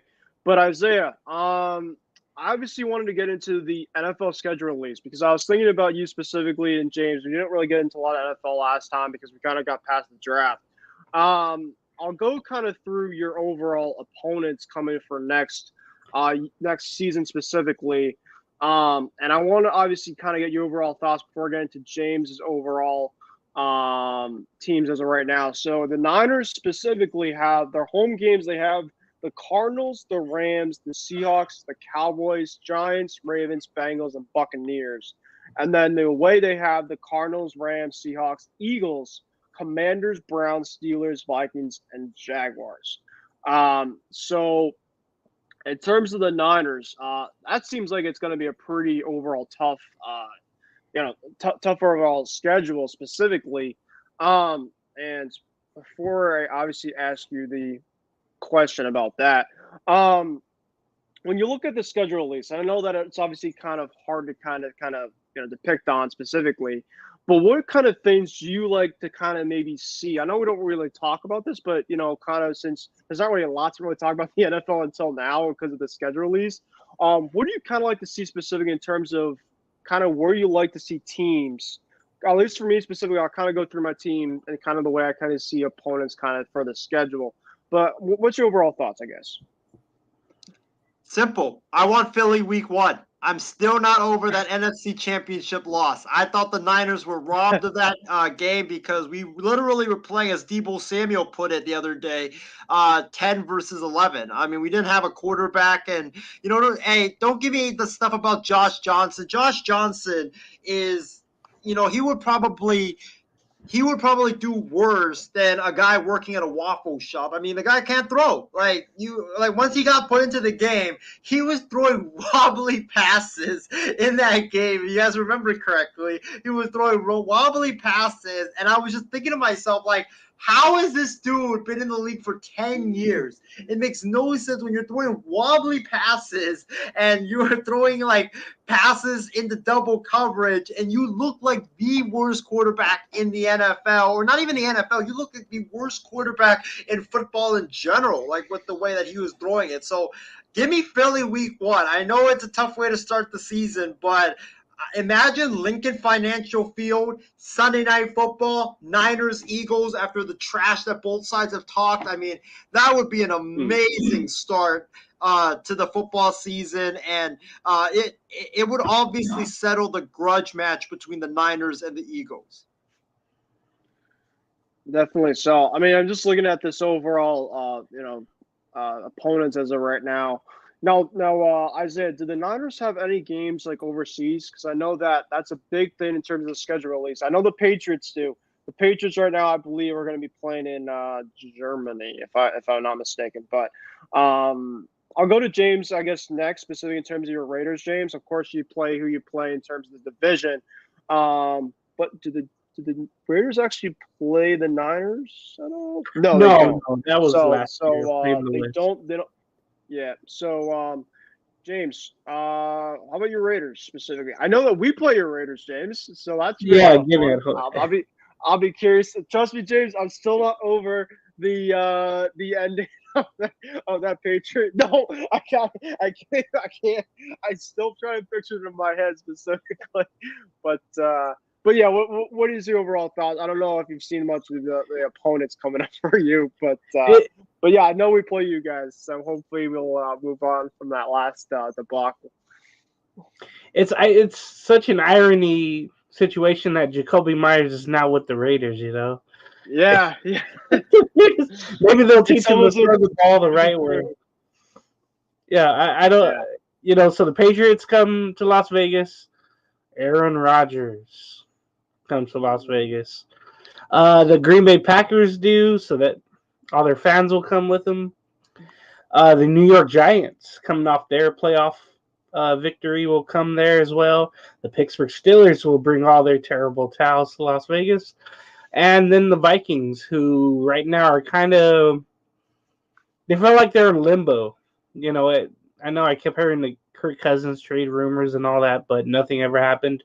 And then with the AFC West, of course, it's always determining, if Denver can climb out of the cellar. Can the Chargers overachieve? The Chiefs are going to be the Chiefs. Will they do the little ring around the rosy play and then score for a touchdown against the Raiders again? With all their I think this will be the year the road fans really take over Las Vegas. It seems like it, with the Steelers coming in, with the Packers coming in, and then all the New York fans coming in twice, and then New England as well, along with Kansas City, along with Denver, and the purple fans with Minnesota. It just seems like Las Vegas is going to be a destination for the road team. And then speaking on the road, not only we go to Kansas City, Denver, Inglewood, we go to Chicago, and Chicago got so much better. The Raiders are playing the NFC North, so that means they go to Detroit, and with them, we'll see when we get them, because of, remember, Jameson Williams being suspended 6 games. We'll see if when that happens. But Detroit is really good now. They're climbing up, supposedly. Yeah. They go to Buffalo, which is never good. They go to Miami, which is hit or miss, but Miami's supposed to be really good. And then go to Indianapolis with the rookie quarterback. And if you remember, Jeff Saturday, his first game as coach. Or as Moro said, the Fighting Jeff Saturdays. Sorry. Yeah. He brought his Colts, and they won against the Raiders on that Sunday. I happened to be working, thank God, so I heard it, and I was just appalled. But Hey, man, was it a blowout too? No, I think it was about 8 or 9 or 10, 11 points like that. The Raiders had a chance in the fourth. It's just one of those games where they had to come back from it, where we should have beat them. There was so many. It was a tale of 2 seasons. The last 2 seasons, the Raiders won all the close games in 22. Or in 21, excuse me, and then they lost all the close games that they needed to win to make the playoffs in 22 and 23. So it was awful. But this year, looking at the opponents and the away and home and all that, looks like the Raiders would maybe only win 5 games. It's going to be a miracle if they make a wild card. So, yeah, looking at the home schedule, it's very favorable for all the road teams and their fans coming in. Definitely. So in terms of the Patriots, the home games we have obviously Buffalo. We got our first lick of playing Isaiah's AFC favorite, the Jets. I think that's what you said with Aaron Rodgers. Is that what you said, Isaiah? Yeah. The AFC favorites, the Jets. All right, I'll make sure to bookmark that by the start of this season. I'll definitely not forget about that one. And then we have the Eagles at home. We have the Saints at home. We obviously have the Chiefs. We have the Chargers. We have the AFC West coming in. We have the Commanders. We have the Colts again. And we have the Chargers. So we have a lot of good quarterbacks coming into Gillette. And then on the road, we have the Bills. We have the Broncos. We have to go to Denver, Dallas, Miami, the Giants, and the Jets. And then we go back to Vegas like last year and go back to Pittsburgh like last year. So it's going to be tough. It's going to be a really tough test, but I'm looking forward to it. Of course, it's smack in the middle of when the Celtics are playing the Sixers. So I have to be looking at my phone while watching the Celtics Sixers. But, I guess I have to kind of, settle for that. And without further ado, Isaiah looks like he has a question for me. So what's your question? Ben, you listed out the Patriots' schedule, and that division's going to be very tough, right? With Aaron Rodgers joining the Jets, Josh Allen in Buffalo, Tua and the Dolphins. We know how good they're going to be. If the Patriots, let's say, finish 5-12, right? If they finish 4-13, if they're last in the AFC East and their record is really bad, like they're in the running for a top 5 pick, does Belichick get fired? Ooh, I know a lot of Patriot fans. If you look at if you look on Twitter or Facebook, I know a lot of Patriot fans were pushing for him to be fired this year, and even last year when they got drubbed by the Buffalo Bills in that playoff game. But yeah, I don't know. I feel like me personally, he's just worn out a lot of rope in New England, even though he's won the 6 Super Bowls. I'll say this, Isaiah. I think the biggest distraction last year was Matt Patricia. I really think there's a lot of stuff behind the scenes with that specific of just having his presence there, which I think was a big negative situation. Joe Judge being there. If Bill Belichick essentially he has a 4 or 5 win season, I thought he did a really good job at the draft. And his drafting in the past has been absolutely just terrible. But he's been able to have it overcome with a guy, the greatest quarterback of all time. But I think specifically, if he has a 4 or 5 win season and things are just completely just utter just terrible, I think they would talk about it. But I feel like Kraft and ownership, they're so keyed in on having Bill until potentially the next guy. And Isaiah, I think the next guy, a lot of people in New England, I probably have an idea it's going to be Jerron Mayo.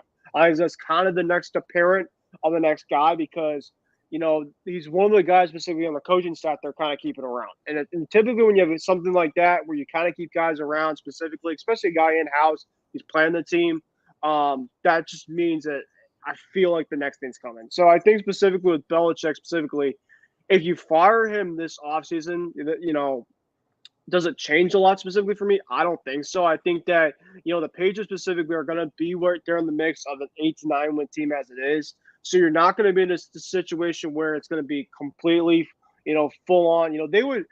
Let me just say this. They would have to fully on tank. And in New England, they never tank. Even in bad seasons, they rarely tank. So to really fully answer your question, I doubt it. It would just take forever, a lot of things to happen. I think Laura would also agree with me, too, if you asked him as well. But it's obviously big up for consideration. If things get worse within the next 1 or 2 years, Kraft's been saying get in the playoffs and get further deep in the playoffs. And eventually ownership's going to have to step in. Ownership already stepped in this offseason. Kraft has pretty much already shown its displeasure the last couple of seasons of their performance in the last couple of years. And it just not been pretty. So, I definitely appreciate that question, but I doubt it's going to happen unless something catastrophic happens with this season as a whole. So we'll see how that goes. Our last thing for tonight specifically, and Isaiah, this is your first time on here for our trivia.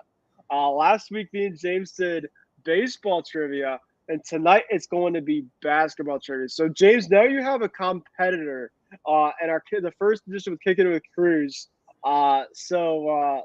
Isaiah is going to have let me just kind of get through the overall questions here. And without further ado, these are going to be kind of questions kind of more from, recent, I'm not having you guys going, far and beyond here. I'm going to try to make it, as very, I'm not saying it's simple, but not like crazy too bad either. So let's kind of go through it here. Let me just see if I can find some questions for you all. Let me see here.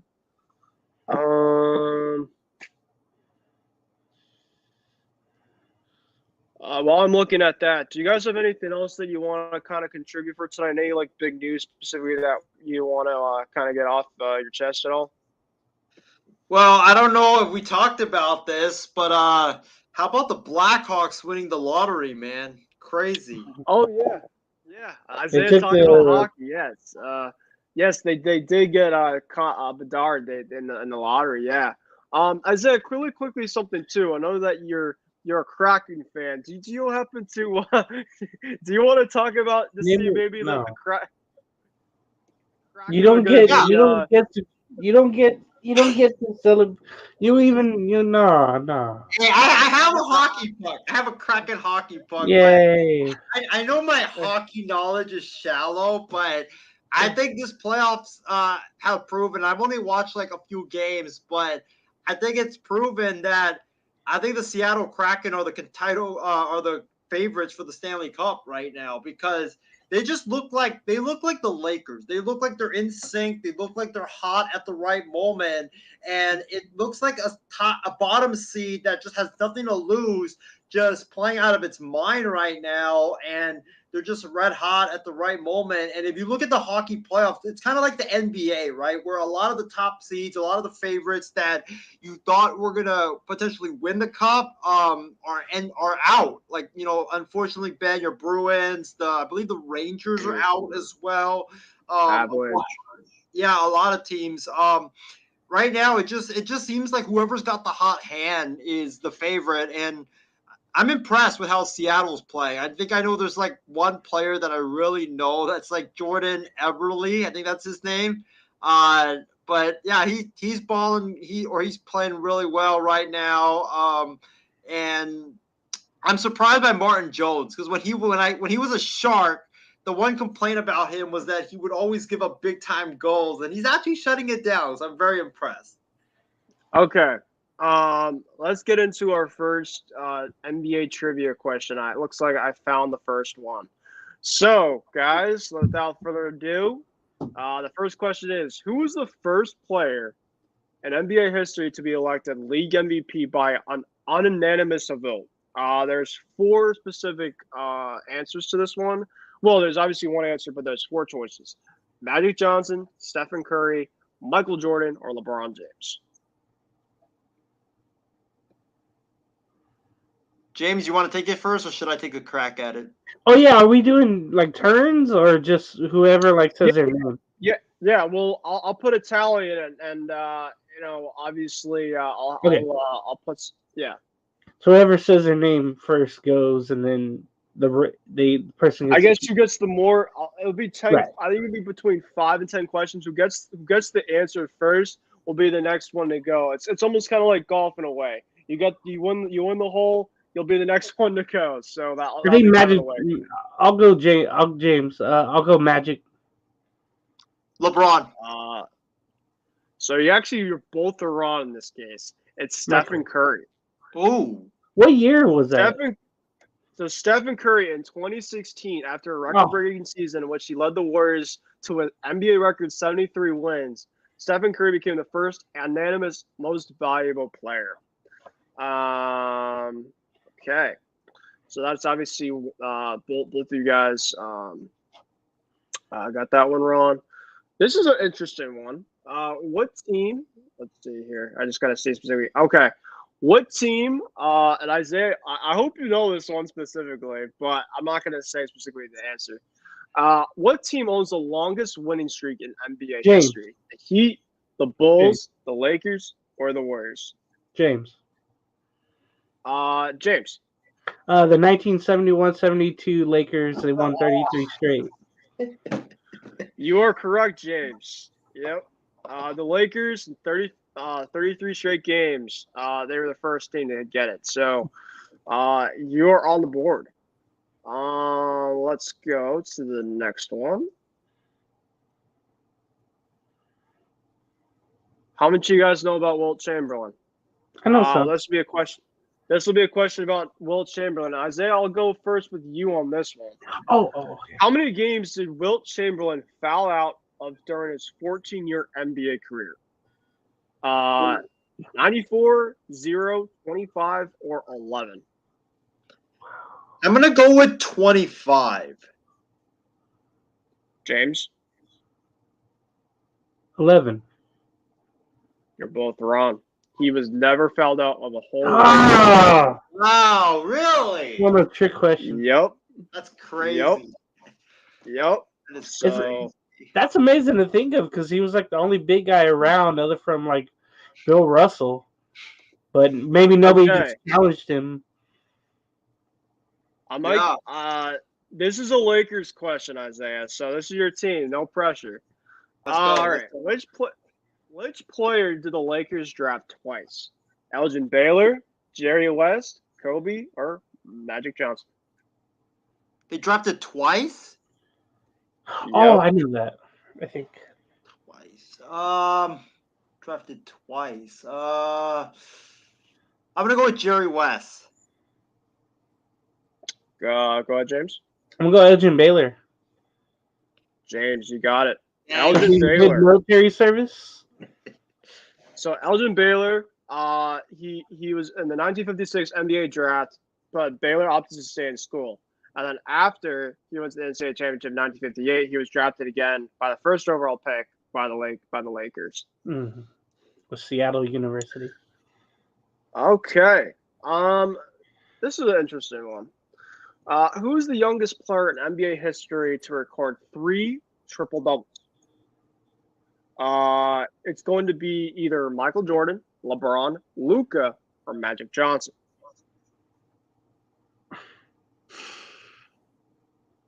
Who was the second choice?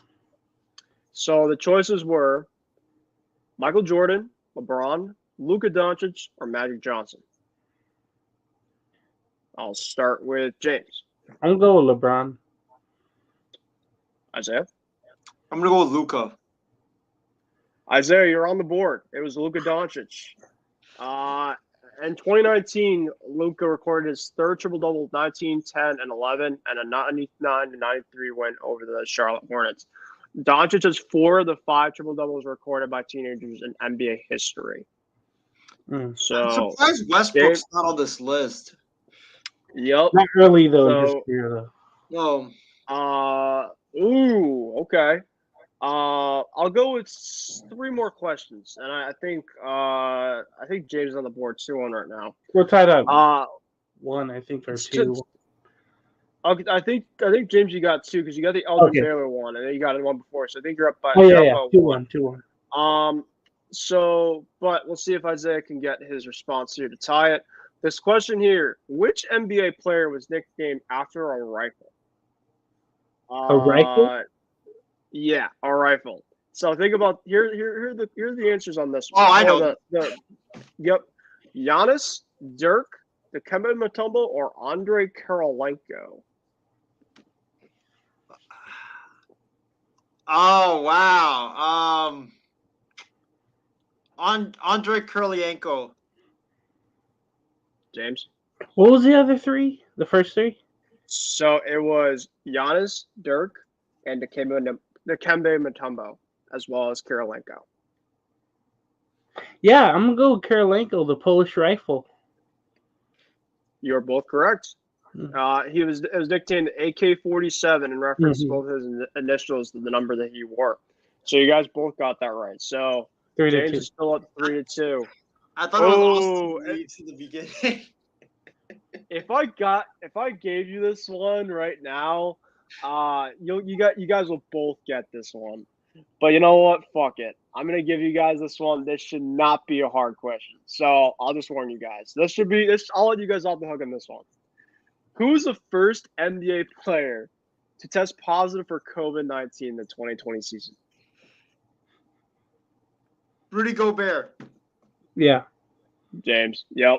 Gobert. So that was just kind of a giveaway, but I saw that one. I didn't want to pass that up. Okay. This is a Celtics question. So I do know this one, but I'm going to ask you guys. I have 2 more questions. I have this question, and then I have another one, and I'll probably call it a night. What did Boston Celtics coach? Remember Red Auerbach back in the day? So what did he often do when he thought a victory was assured? He would have a martini, smoke a cigar, take off his tie, or take off his shoes. Who answers first? Either one. A cigar. I'm gonna go with the tie. Take off his tie. James, you got it. He smoked a cigar. He's assured that it become a symbol of victory during this tenure.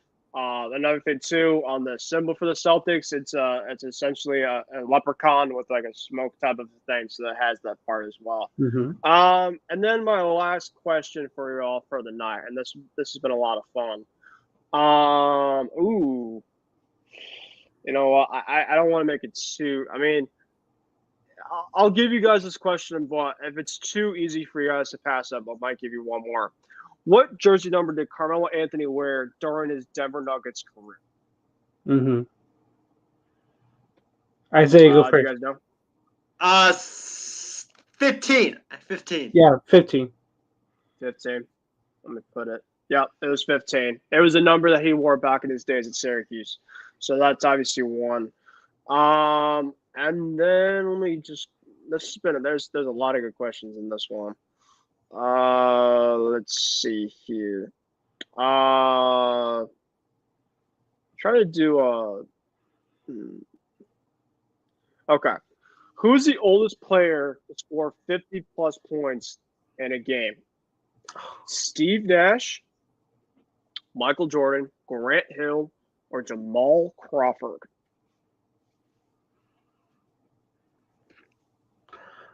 Oh, I'm gonna go with Jamal Crawford. James. man. I'm going to go Michael Jordan. Isaiah, you got it. Well, Isaiah finishes it off. Yep, Jamal Crawford. He made NBA history by getting 51 points at 39, and 20 days he broke 2 NBA records. That was held by Michael Jordan back in the day. So that was fun, guys. Got to test you guys' knowledge, and if you guys come back on here for another one next week, you guys might be able to ask me some questions. As the last couple weeks, I've asked you guys some questions. So obviously, I can probably come up with a topic, and I'll probably keep it non-hockey because obviously you guys don't know much specifically. We might go back to baseball. Actually, you know what? We'll do football next week. Obviously, we'll do some football next week. So. Oh yeah, we'll do some Patriot. We'll do some trivia each week. So we did baseball last week, did some basketball tonight. But with that being said, guys, let's do our closing remarks. I think we're gonna call it a night for tonight. So I'll start with Isaiah. Oh, it was a good show. Ben, James, thank you for having me on, man. Great to pop in to this show and celebrate this Lakers victory. I wish I was like Red Auerbach and had a cigar with me. No, don't say Maybe we'll pull that out after the Lakers win Game 5. But yeah, great show, and thank you to Chardot for blowing up the comments section. Yes, I do want to quickly get into those comments. I do feel bad for the people that but Isaiah, keep on going. It was a great show. And, thank you for coming on. Hi, James. Edward. Appreciate Chardot. Come on, Edward. Giants in Mexico and lost. Yes, the Mexico series, that was quite interesting. I feel like the balls are absolutely juiced, but that's another story we're gonna say. Elevation. I feel like the London series I'll ever get between the Sox and Yankees. That was insane. Chardot, so the Eastern Conference Finals would be Celtics Heat. I hope that's the case. I know Heat fans are going to definitely want us to play against each other. Western Conference Finals would be Suns Warriors. The Warriors obviously would have to come back and overcome that. I have Lakers Suns in the Western Conference Finals as of right now. 2023 NBA Finals rematch of last year.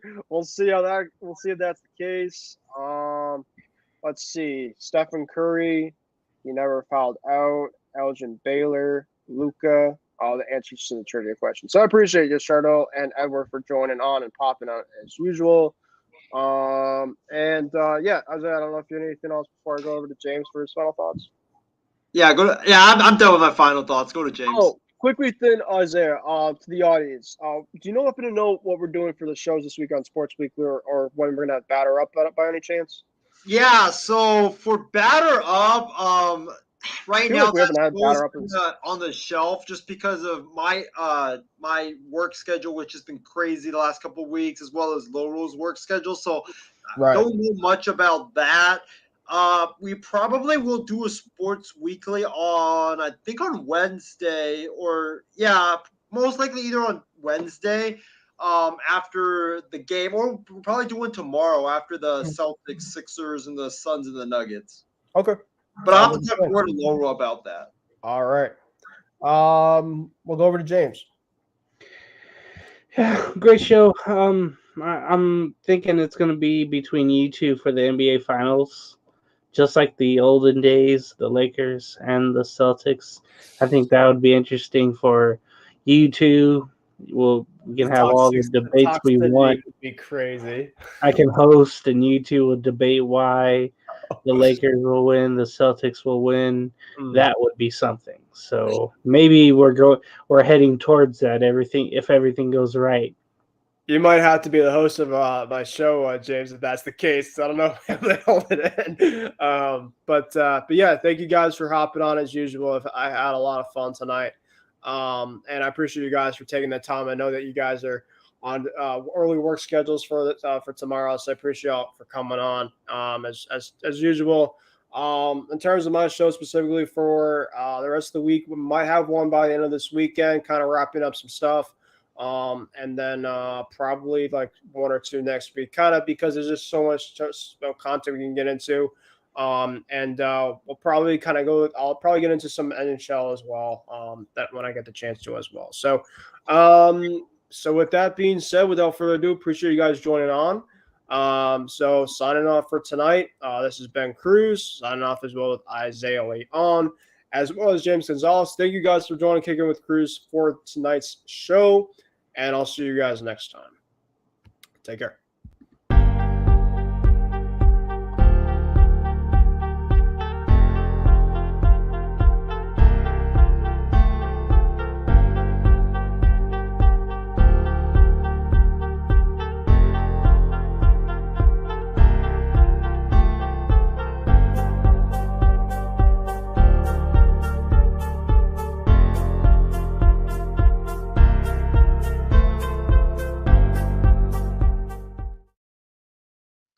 All right, James. Have a great one, my guy. All right, later, man. Thanks, come on. Bye.